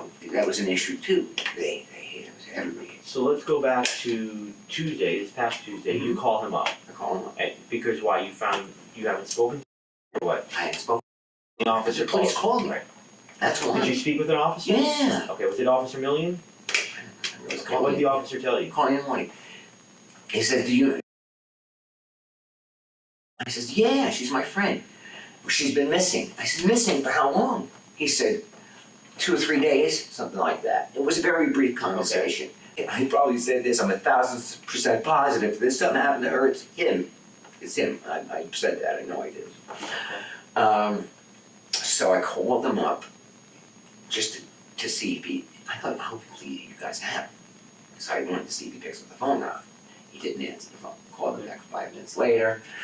I drove in. Tuesday? I think it was Tuesday or Wednesday. I'll give you the exact date. I'll give you the exact time, not a problem. So he calls me back, and I start getting on Joe, and he tried flipping it on me. I don't know where she is. Is she with you? And then he asked me about my car, my class. It was a brief conversation, and then I said to him, "God forbid, Joe, something happened to her. God forbid you did something to her." And I hung up the phone, and that was the last I talked to him. Okay. When was the last time you called her on the phone? Monday. I saw her. You saw her at her house I saw Monday. her at her house on Monday. When was the last time you spoke to her on the phone? That was it Monday. Okay, so when you saw her Monday, yes, the plan was you were going to sleep over there Friday. That's if contingent upon me not working. And I said, I told her I probably have to work because I've been on this job for a while. She said, But okay. you wouldn't call her and say, hey, I'm not gonna... She said, let me know if you can do it. That's all she said. Okay. So I said, I'll let you know if I can do it. But did you let her know? I couldn't do it. No, but my point is, she was expecting you that Friday evening. No, it's contingent upon me not working. If I'm not working, I would have told her because I had to get the ad. I said, if I have to work, I have to work, you know. So I was going to call in the ad. But she knew if I didn't call her in that we weren't doing it. She knew that. And the weird thing was, when I called Joe, he didn't sound concerned. There was the tone of his voice. It wasn't like a concerned tone. Mm-hmm. And that was weird. And then, you know, we're talking, I guess, her father, that there was something conflicting there about, he told him that, first he'd asked me if she's with me, and then he told that she left here like a bat out of hell on Thursday. If she's okay. Right. We really need to know if she's okay because she's a lot of people worried. Right.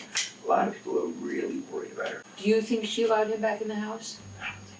Investigators then spoke with Jeneen's mother, Joanne, and her father, who described a pattern of Joseph's manipulation and financial exploitation that had been going on for years. She said she was afraid he was going to hack stuff in the house. Your daughter told you? Yes, yes. Yeah.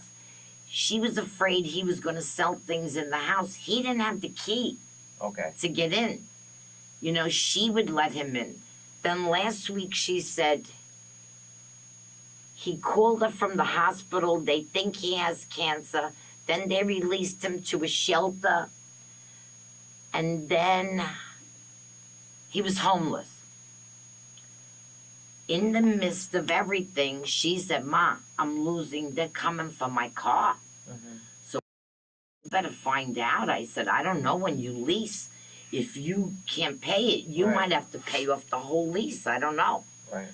So she said, well, I called my father and he's going to help me. Okay. I found something cheap to buy. That was Wednesday. She was meeting Thursday. That was the Wednesday you spoke to her at night? Yeah, yeah. You're in trouble here. He's got a drug problem. $50,000 in debt. You'll have to have a plan. Mm-hmm. I got pro bono lawyers that I know. Mm-hmm. And I called them up. What can I do to help my daughter? Right. And I called her and I emailed her their phone numbers. She had to make an appointment to go. And I said, not only will they do a bankruptcy for you, but they'll do a divorce. Right. He must have heard that. Okay. Because when I spoke with her, she said, you better watch what you say on the phone. With her on the phone? No, on the answer machine. I left her an answer. Okay. So I you left think her a he message. heard the message? I don't know. Well, when she heard it, she came in and she said, you better watch what you say. I said, well, you're asking me for help. You know what I'm trying to say? I don't know what to do. Okay. For his wife. Okay. Which he claimed he didn't do. Okay. Okay. She believed him. However, she believed him. Me, my ex-husband, my brother, we all talked to, what are you, nuts? Okay. To do something like this? Oh, I'm going to Albuquerque to marry him. And we're going to, and also too, my daughter's. Okay. So let me add that. We're getting married. I said, are you crazy? Mm-hmm. Well, anyway, she married him. And then it was one thing after the other to get him a driver's license. Then he went and took $6,000 out of her bank book. Okay. How he did that, we don't know. The man is very smart, very clever. Okay. They call him a backstreet lawyer. Okay. That's how he's a manipulator. You know what I mean? I called her up and I left her. I said, look, a couple of days went by. If I don't hear from you, you send me an email. Right. Did you not maybe pay your bill and you don't have computer? Right. Or you don't have your phone? Whatever it is. If I don't hear from you, I'm coming with the cops. This is you calling her phone Her. on Saturday. Right. And What- I called Joey's phone Hold on. and told him the same thing. You called her first, correct? Yes. What time? Oh, officer, I couldn't. Does your phone keep like? No, I use my house phone. Okay. Okay. Then I called him. On Saturday. Right. And I said, Joey, I haven't heard from Did you actually talk to him or leave her a message? Or leave No. her a message? I left him a message and I said, I haven't heard. If I don't hear from one of two of yous in the next few hours, I'm coming with the cops. Right. Something's wrong. Okay. Okay? 15 minutes later, he called me back. And he goes, what's the matter? I said, what's the matter? I said, I haven't heard from my daughter. What did he say? What did he say at that point? Well, he said, I thought she was with you. Okay. I said, with me? Why? She didn't come home? Right. He said no. She had an appointment at the Cleveland Clinic November 28th. Is She that never Wednesday? showed up. That's a Wednesday? Yeah. Okay. And then you. That was the day before she. But you spoke to her that night? Yes. Yeah. After the doctor After the appointment? appointment. Okay. Right. Because the 3 cops that came to the house said, she's 50 years old. She could have went on vacation. I said, not without her medicine, Right. not without clothes, and she'd never leave her 2 cats. Right. You know what I'm trying Right. to say? No, I understand. Something's fishy. Okay. Something's fishy. He's a loose cannon. He has no respect for the law, nothing. He's capable of doing anything I says. You know? I went to a house, 8:30 in the morning, nobody was there. So you went there Thursday morning. At 8:30.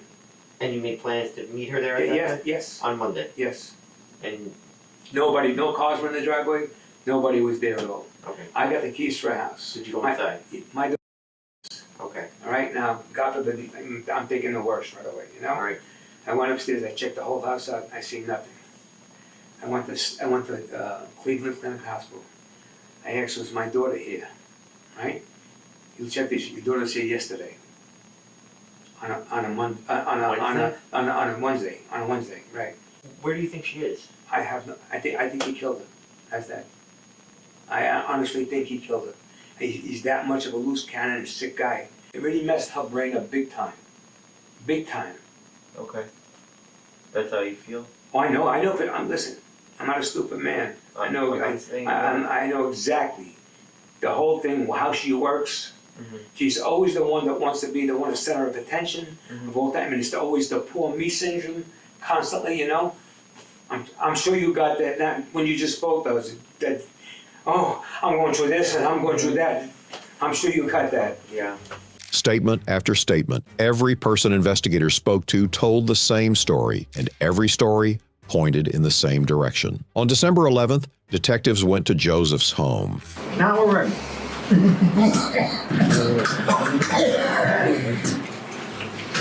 Come on, kitties.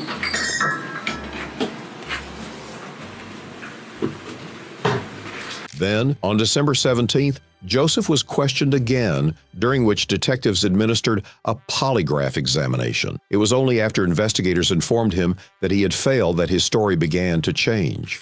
Normally, this is kind of different because normally when I do this, somebody's under arrest and everything. You're not. Obviously, you came down here on your own. Mike, tell me what was going on. I can't help but tell you how sorry I am that you're in this position.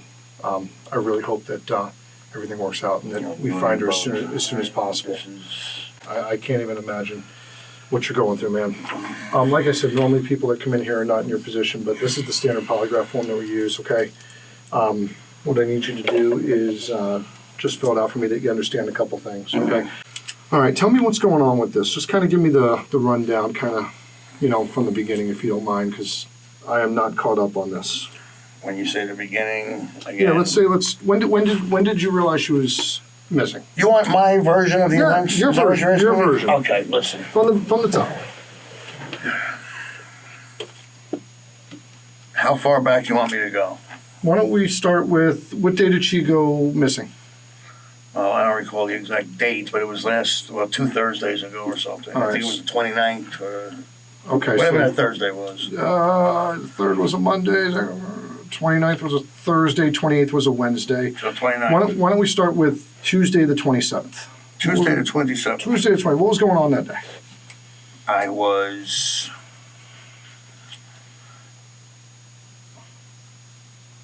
homeless on that day. No. Yeah. That's why I asked, how far you want me to go back? Yeah, no, let's start there. Well, I would have to start a week prior. All right, start a week prior. All right, the day before Thanksgiving. Okay. Which would be Like the Wednesday 22nd prior or something, to 21st. Right, the day before Thanksgiving, I had OD'd on. Oh. Yeah. So I was taken to, at the time that I OD'd, okay, and I were not living together. She had basically thrown me out. Okay. Okay.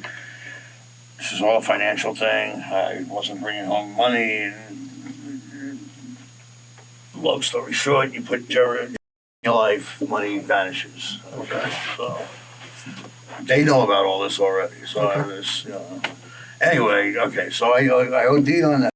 Ended up at Holy Cross Hospital, where they revived me. They basically said that I was dead. They gave me the Narcan or whatever it is. All right, so when I came to, I was at the hospital. Somebody, I think her name was Sarah, she came to talk to me about getting me some help. All right. When we left Holy Cross, she took me to Henderson Behavioral Health. You familiar with Henderson? Okay, yep, All for right, sure. So I stayed at Henderson overnight. Upon release from Henderson, I went to a place called Care Resources. Are you familiar with Care Resources? No, I'm not. Okay. Basically, it's any kind of assistance, medical assistance, mental health, housing, that type of stuff for people who are down and out. Let's, put it like that. All right.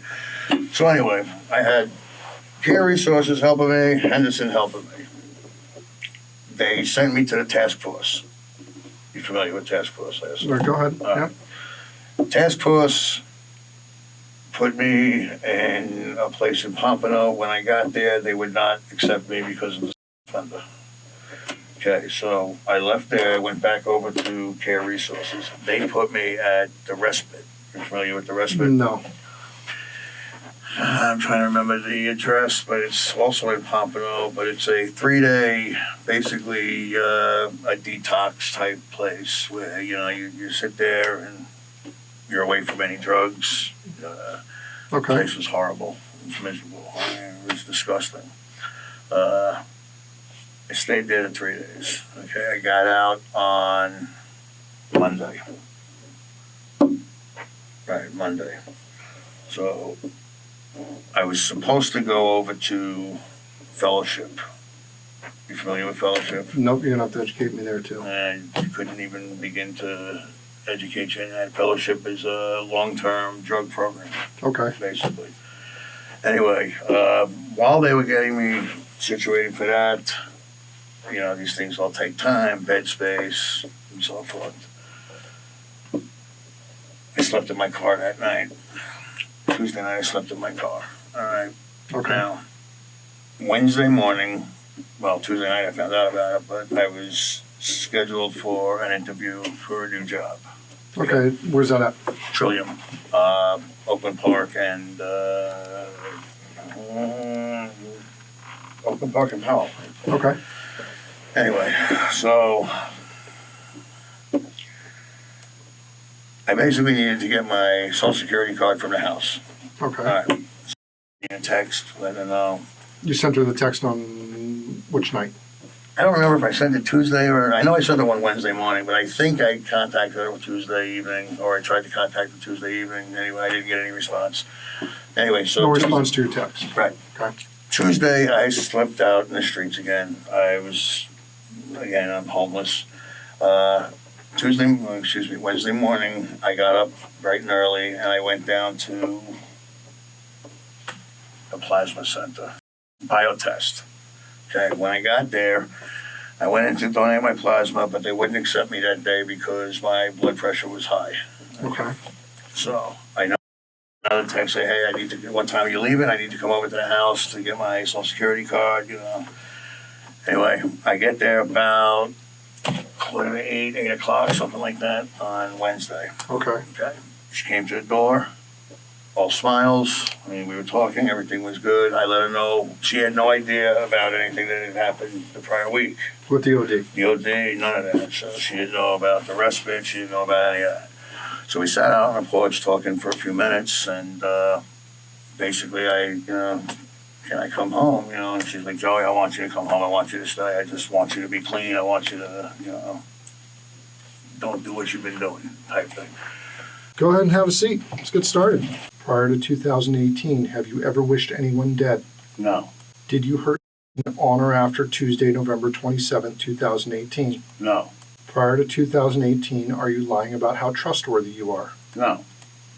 Did you cause disappearance? No. Did you hurt? No. Is there something else you are afraid I will ask you a question about, even though I told you I would not? No. All right, so here's the deal, Joe. I'm not going to beat around the bush with you. Mm-hmm. You and I both know the results of the polygraph weren't good. Okay? No, I don't know that. Okay, they weren't good. Okay, what do you mean they weren't good? Okay, so you didn't pass the poly, we're going to talk about why. Okay. Okay, we're going to talk about why. See, you got to understand a few things, okay? Uh-huh. You've been around the block a time or six, right? Uh-huh. Yeah, so am I. All right. So here's kind of the way things work with regards to this job. Mm-hmm. All right. We do investigations. Mm-hmm. That's what we do. We're all detectives. We do investigations. You probably have a pretty good idea how investigations go. All right. I'm gonna kind of fill you in. Okay? Mm-hmm. There's a lot of things that are done during an investigation. All right. We talk to people. We review video cameras. We put out tip lines. Mm-hmm. We do forensics. We take pictures. We run the gamut. You've Mm-hmm. seen some of it. You were there for some of it. We're familiar. You canvass the neighborhood, talk to neighbors. Everybody's got video cameras nowadays. In fact, some cameras, they're so cool, Joe, you don't even see them. They have lenses like the size of pen tips. Mm-hmm. I mean, you can put them anywhere. And people have them all over the place. So, and we do investigations. Investigations as a whole are really, really good. I'll tell you why. Because an investigation tells you who, what, when, where, and how. Mm-hmm. You would agree with that? I guess. Facts are facts, right? What does an investigation not tell you? Well, what did I leave out there? Why? Why, right? Mm-hmm. Because why things happen, most of the time does not come out at that point, Mm-hmm. right? Why people make mistakes in this world happens for a lot of different reasons, right? Sometimes they're financial pressure. Sometimes it has to do with peer pressure. Sometimes it has to do with making an impulse decision. Sometimes it has to do with thinking you're doing the right thing when it turns out you're not doing the right thing. See, it's really important that you understand certain things. Mm-hmm. Well, Your past, no. your past changes. No, but- Your past affects the way you make decisions nowadays, right? I would think for the better. You would hope so, right? Well, for the better. Yeah, because we learn from the mistakes we Sure. make, right? Whether mistakes were made or not. My problem is this, Joe. Mm-hmm. The poly's not passed. Mm-hmm. Okay, and I've gotten to know you a little bit, and I don't think you've done anything that we can't fix. There's nothing to fix. I didn't do anything. But here's the problem. Uh-huh. Well, here's the problem. Uh-huh. That's not the way we see it right now, and that's where the why comes in. Okay. All right, that's where the why comes in. Mm-hmm. All right, I have medical problems. Mm-hmm. All right, when we look at things the way they're going right now, everything tells us that we have a problem. Okay, that maybe she's not missing. Then maybe you know where she's at. I have no idea, and I did nothing. Hang on. Listen, I'm not saying that's what I'm trying to tell you, Joe. I don't think you did anything to her. I didn't. I think however you found her, you found her. You are Joe, let's talk about 100%. something. No, Joe, let's talk about something. you are wrong. All right, let's talk about I'm this just saying from you're the wrong. standpoint. I've been known to be wrong before, but I don't think so. Okay. All right, so let's talk about it from this standpoint. Mm-hmm. You said gym rat, right? Mm-hmm. How many times in the last 3 years has she missed a day at the gym? Oh, a handful at the most. A handful. So what are we talking about? So we're talking about 365 days a year times 3 years, right? Mm-hmm. Let's round it off to 350. We'll make it easy. We'll call it 1,050 days, right? Sure. Out of 1,050 days, if you can say she missed the gym in a handful of times, Yeah. you would say that's a percentage of about 1%. It's much less than 1%. Much less than 1%. Mm-hmm. She's missed the gym for 2 straight weeks. I understand that. And she's also been out of contact with everybody for 2 weeks. Which is also extremely unusual. Totally unusual. Totally unusual, Mhm. right? Way out of character. Yes. If I went to your house and I said, and you called me and I got to your house and you said, hey, Josh, listen, my wife's not here. Mm-hmm. to say, you know what, okay, fine. She'll be back, see you later, you know? But when somebody talks to their parents on a daily basis, and they haven't talked to their parents in 3 weeks, Believe me. they don't go to the gym for 3 weeks, Mm-hmm. bank accounts aren't being used. Mm-hmm. Let's call it what it is, Joe. What is it? She's probably dead at this point. I don't think so, and I sure as hell hope not. Joe, but here's the problem. What? Here's the problem. Unfortunately, you know, because you mentioned it to Detective Bolzon, Mm-hmm. that you are, as the husband, The number one suspect. the number one suspect. Of course. So, but I don't think there's any malintent here. There's nothing. But go with my theory for a minute. I think you came home and found her. Not true. It is what it is. It's not true. Yeah, but it is true. It's not true. It is true to some extent, Joe. It is. All right, so here's what we got to do. Listen, we need to figure out how. Mm-hmm. Okay, because right now, we're going down a slope that's I guess it's a slippery slope. Right? Mm-hmm. All right, we're not going in the right direction. Okay. Okay. The way things are going for you, it's not looking the way you want it to look, and we can fix that because you haven't been honest with us. Sure I have. You haven't. And the polygraph shows it. Well, Okay. what exactly did the polygraph? You failed. I failed on what questions? You failed on the relevant questions. Which were? Did you hurt? Did you? No. Did you cause her disappearance? No. Those are the questions. You failed on those. There's no question about it. This is a fact. See, that's where we go back to the investigation. Okay. We go back to the facts, right? Mm-hmm. The facts are you failed on those questions. Okay. Now that's a fact you have to get past. See, I think you failed on the questions because, you know, put you in a tough spot. She put you in a situation. She put you in a situation that you felt like you had one of two options, and option one wasn't great, and option two wasn't great. See, Joe, I look at you, I look in your eyes, and I see it, man. You see what? That you're an emotional, loving guy. Yeah, I am. Who got put in a tough spot. Josh. Joe, tell me something. Let's go back. Let's go back to Wednesday, okay? Mm-hmm. Let's go back to Wednesday. Time you got to the house at what time? I don't remember. Wednesday morning, 8:15 or something. Okay. 7:45, 8 o'clock. I don't remember. 8:09. Was that 8:09? 8:09. Okay. Okay. 8:09. Car comes in, pulls in. Mm-hmm. We see the car pull in. Okay. All right. Neighbors got surveillance cameras. Mm-hmm. About it. Then you leave. Okay. You leave shortly after that. What time? Okay. Well, it was 9:19 or something. Okay. All right. In that time frame, everything stops. The world stops for her. What do you mean the world stops? The world stops for her. That's, phone calls stop. During the investigation, the detectives had pulled footage from a neighbor's security camera. The camera showed Jeneen arriving home on November 27th, walking through the front door, but she never came back out. And on the morning of November 28th, not November 29th as Joseph had claimed, the same camera recorded him arriving at the residence. Shortly after, it captured him wheeling a large trash bin to the curb. The garbage truck came and took everything away. This meant that his version of events had been fabricated from the beginning. She doesn't leave the house. What do you mean she doesn't leave the house? Then where is she? She doesn't leave the house on her own that day. I didn't take her. Joe, if I come home and I find my wife not at the house on Wednesday night, at that point in time, I'm starting to make phone calls. But you're not. No, not true. You're not. Not true. We got the records, Joe. We're not making the calls. You get up the next morning. I know she's not there at this point. All right. I know, what you're telling me when you get up Thursday morning that you get ready for work and she's in pajamas. We know that's not true. Of course it's true. Not true, Joe. What do you mean? Where is she? Well, that's what we need you to tell us. I have no idea. No, you do. I don't. Hang on, you do. We could do it all night. I mean, we could do it all night, but all that does is decrease the amount of authenticity with regards to you. Joe, you're not a bad guy. You're a good guy. I get it, and I don't think you made the best decision here, but I don't think it was malicious. Josh, I didn't do anything with her. Joe, that's not the way this is going to play out because you and I both know that that's not the case. What happened at the house when you first got there on Wednesday the 28th? What happened when you pulled up at 8:09? She didn't respond to you the night before. No. Okay. So what'd she say to you when you got to the door? I told you, we talked. I told her what I went through. She felt terrible. She said, I want you to come home. Okay, where'd you guys talk at? Right outside. On the patio. Did you ever go in the house? At some point, we went in. Okay, how long did you stand on the patio? I don't remember. I don't know. I don't know.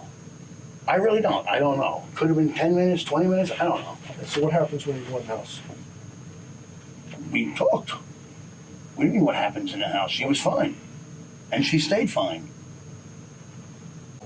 I have no idea where she is. Dead at this point. She's better not be. All right. We just want to get her back. Now, I want to get her back. but that's on you. It's not on me because I don't know where she is. Yeah, you do. No, I don't. Yeah, you do. Listen, I don't. The facts show that you do.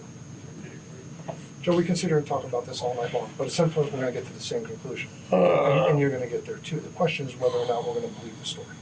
There's no story for me to tell. There's absolutely a story for you to tell. There's no story this is for me your to life. tell. This is your life. There's no story for me to tell. Joe, like I said. This is your life. This is your. You need to start taking this by the horns, man. You can't allow this investigation to speak for itself without putting forth an effort here, without putting forth the why. Because if you don't put forth the why, and you don't step up with the why, then the who, the what, the when, the where, and the how are going to end it. And we can move forward with it. We can move forward, Joe. I can take the investigation as a whole as it is and move forward with it without the why. But why? That makes no sense to me to do that. It makes no sense to me to do that without giving you the opportunity to put your 2 cents in here. You know. You're calling me a liar. Oh yeah, you're definitely lying. No. Oh yeah. There's no question about it. Listen, I'm past that bridge with you, Joe. Okay. I'm past that bridge with you. You're definitely lying. I'm not lying. It's a question of why. I'm not lying. Now, she threw you out because of the drugs. Mm-hmm. How long have you had a drug problem? How long what? How long have you had a drug problem? How long have you been doing it? Well, if you asked her, she'd tell you my whole life, but listen, I've had issues with drugs since I'm a teenager, so. Been going on a long time. Yeah. Think drugs negatively affect your behavior? Always. Black out? No. Never black out? No. Why are we talking about that? Is it really relevant to any of this? I don't know what's relevant at this point. Well, obviously, you don't believe a word I'm saying. Well, no, I think you've made plenty of factual statements here and true statements. I just think you made some ones. No, I didn't. And those are tough to believe. Well, so I'm trying to get to know you a little bit. Whatever that polygraph is saying, I disagree with. Now, I know I don't have a leg to stand on for disagreeing with. No, probably not. Okay. But for whatever reason, then it's saying that I was untruthful. Was I truthful on everything else? You were, the point of the polygraph is to determine your truthfulness based on the situation that we're talking about. Okay, but you said you started sending her text messages. She's not responding. Why? Why is she not responding? You know, why she you have to ask her that. Why? Obviously, I can't do that now, can I? Well, I can't answer for somebody else's behavior. Pretty, it's kind of strange, don't you think, that she didn't respond to any of your texts that night? Do I think it's strange? Yeah, a little off. Not necessarily. No? Not with her, no. She'd go days without responding to you? Oh, yeah. Yet you still show up the next morning. How do you know she's going to be there? Well, I took a chance. What do you mean, how do I know she was going to be How there? did you know she was going to be there? You said she's always up and at the gym at that point. Yeah, I even said in the text, what time are you leaving? But she didn't respond. No, she didn't respond that long. Quite apparent, you're wanting me to say something that I can't say. I didn't do anything. I just want the truth. I'm telling you the truth. I just want the truth. Well, I'm Whatever telling you the the truth truth. is. I'm telling you the truth. We all know we're in a situation here that it seems really, really out there. A woman who's so stable, I mean, she's stable. I mean, when I say stable, you said it yourself, less than 1% in the last 2 years that she missed the gym. Mm-hmm. Stable. Mm-hmm. That doesn't just stop. I never said it did. It just stopped. She hasn't been in the gym in 3 weeks. Mm-hmm. Since November 29th, 28th, right? Hadn't been in the gym. Don't think she was there that day. She wasn't there the 27th she was there. That's a Tuesday. Mm-hmm. She's not there the Wednesday. Mm-hmm. She doesn't go. We know she didn't leave the house. Okay. That she does not leave the house after 8 o'clock on the Wednesday morning. She doesn't. And where We is know. she? That's, well, see, again, we're back to the $1 million question, Joe. You said We're back she to the $1 didn't leave million the house. question. She didn't leave the house. Oh, not on her own. She didn't walk out. She Okay. didn't walk out, Joe. I didn't take her. Okay. Well, she went somewhere, and you're the last person there. Everything stops when you leave. Everything stops. Joe. That's not true. Joe, everything stops. No, it is true. It's factual. We've proven that beyond a reasonable doubt. You've proven beyond a reasonable doubt. Forget reasonable doubt. Reasonable doubt. We're beyond that. We're into like what we call proof evident here. Mm-hmm. We have proof. It is absolutely sustainable proof. Proof evident that she does not leave the house after you arrive at 8 o'clock that morning. She doesn't leave. So either she's hiding in the rafters in the attic, or somebody removed her from the house, Joe, and no one else has been there. Nobody else has been there. Joe, nobody's been there. You got a mountain to climb right there, and you're not going to get over it unless we start talking fact here. We start talking truth.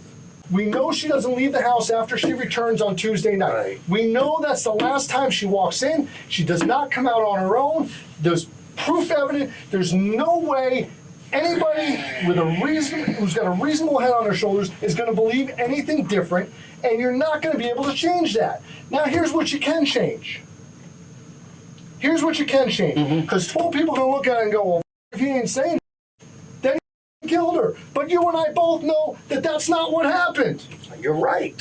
With the walls closing in, Joseph finally began to speak, but he still did not admit to killing Jeneen. Not yet. He said he had arrived at Jeneen's home on November 28th and taken a shower. He said when he came back downstairs, he found her lying on the kitchen floor in a pool of blood. He said he thought she had suffered a seizure and fallen, striking her head. He said he panicked and was afraid that given his prior criminal record, no one would believe him. So he placed her body in garbage bags, dumped them into a bin, and waited for the truck to come and take her away. On December 17th, detectives tried something different. They invited Joseph to dinner at Chick-fil-A on West Sunrise Boulevard. They sat across from him, ordered food, and kept him talking. Joseph admitted that the part about the trash bin was true, but he told them he needed more time to tell them the rest. 3 days later, on December 20th, 2018, he was ready. He said he arrived at the home and asked Jeneen if he could move back in. She said no. She reached for the phone to call 911 because he refused to leave. And that,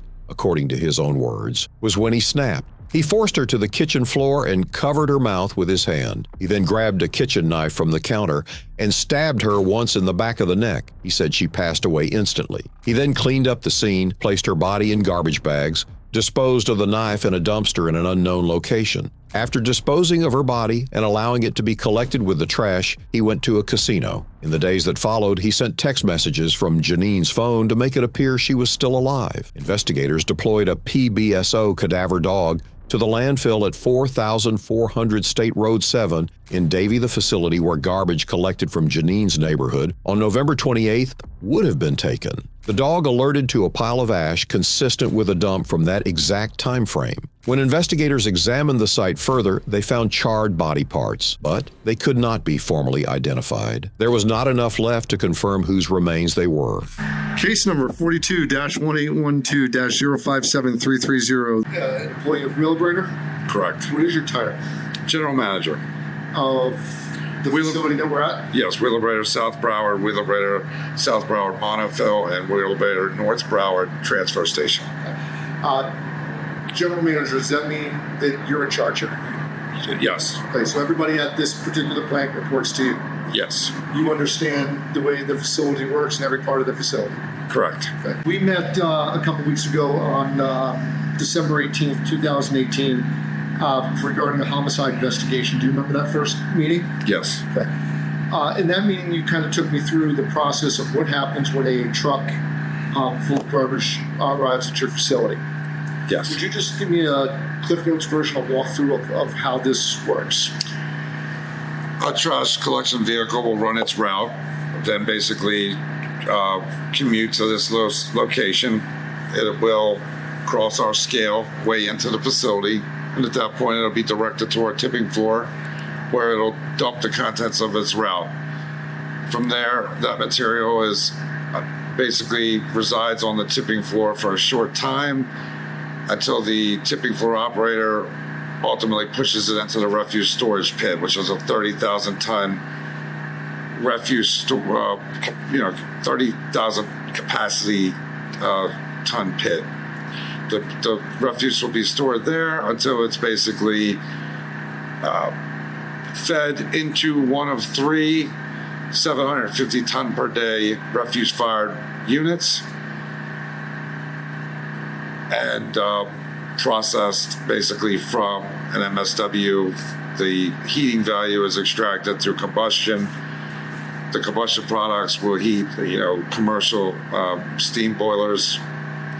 The steam is used for generation of electricity. The ash produced from that combustion process is basically routed to a ash collection and transfer system, which has some sorting capability with ferrous metals recovery, but ultimately the ash is commingled, bottom ash and fly ash together, and then delivered to the South Broward monofill. Which is where we're sitting at now. Correct. It's just in kind of layman's terms, it's not pure ash at this point in time. There are still pieces of whatever was dumped on the tipping floor that day in that ash. Yep, there can be due to the combustion, due to moisture contents, due to shielding effects that can take place inside the unit from, other materials protecting other materials from being oxidized, basically for the combustion. So basically, if something's covering it up, it may not be completely turned ash. It could have, remains. There could be remnants of the material that are recognizable. Yes. Okay. What is the temperature at which the boilers burn? We estimate that we run between 2,000 and 2,500 degrees at the combustion surface. Okay, but within that boiler itself, there may be lower temperatures in different parts of that boiler. Yep, there could be. All right, when we were talking initially on the first day, I mentioned that in the city of Sunrise on November 28th, 2018, trash was picked up by Republic Truck 2475. Does that truck dump at this location? Yes, it does. And on November 28th, you provided me with records that showed that truck dumped here at 1:17 p.m. Those records are kept continuously. That wasn't anything you produced for me, was it? No, that was run from our computer, basically our computer-driven scale system. So if I were to ask you today, give me a list of all the trucks that dumped and what their scales, their tonnages were, you'd be able to do that. We could provide it for basically any date of operation, anytime.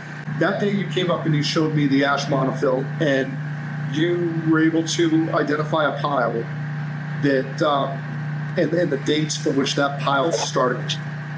The pile that we were looking at, do you remember what date that started? Or? Yes, I basically have that information here with me on my phone. It's basically that information is tracked by the contractor that we use on top of the monofill to process the ash for ferrous and non-ferrous materials. And based on their records, that pile was started on November 21st. Okay. And that pile goes through and ends at a specific date as well. Yes. The end date of that pile. December 2nd. Now, the pile that begins on November 21st and ends on December 2nd, does it get processed right away at the top of the monofill? No. Typically, it will be staged up there for 5 to 6 weeks, ideally, for the material to further dry out ahead of the ferrous and non-ferrous processing. We had a dog, Palm Beach Sheriff's Office cadaver dog, K9 Tucker, his handler, Deputy Louis Ledbetter, walk your piles. And for specifics, we can refer to his report. Were you out here that day? Yes, I was. Did Deputy Ledbetter indicate anything to you during his walk? Yes. He pointed out an area which the dog alerted to. Correct. Would that area be consistent with our time frame of November 28th? Absolutely.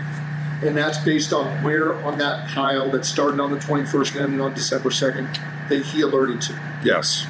Has that pile been touched by you or any other people since then? No. Okay. When you've come up here, have you noticed the Sunrise police officer sitting there watching the pile? Yes.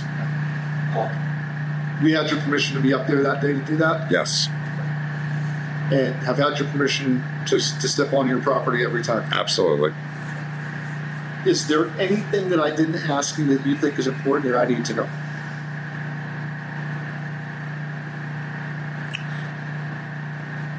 Nothing comes to mind at this time.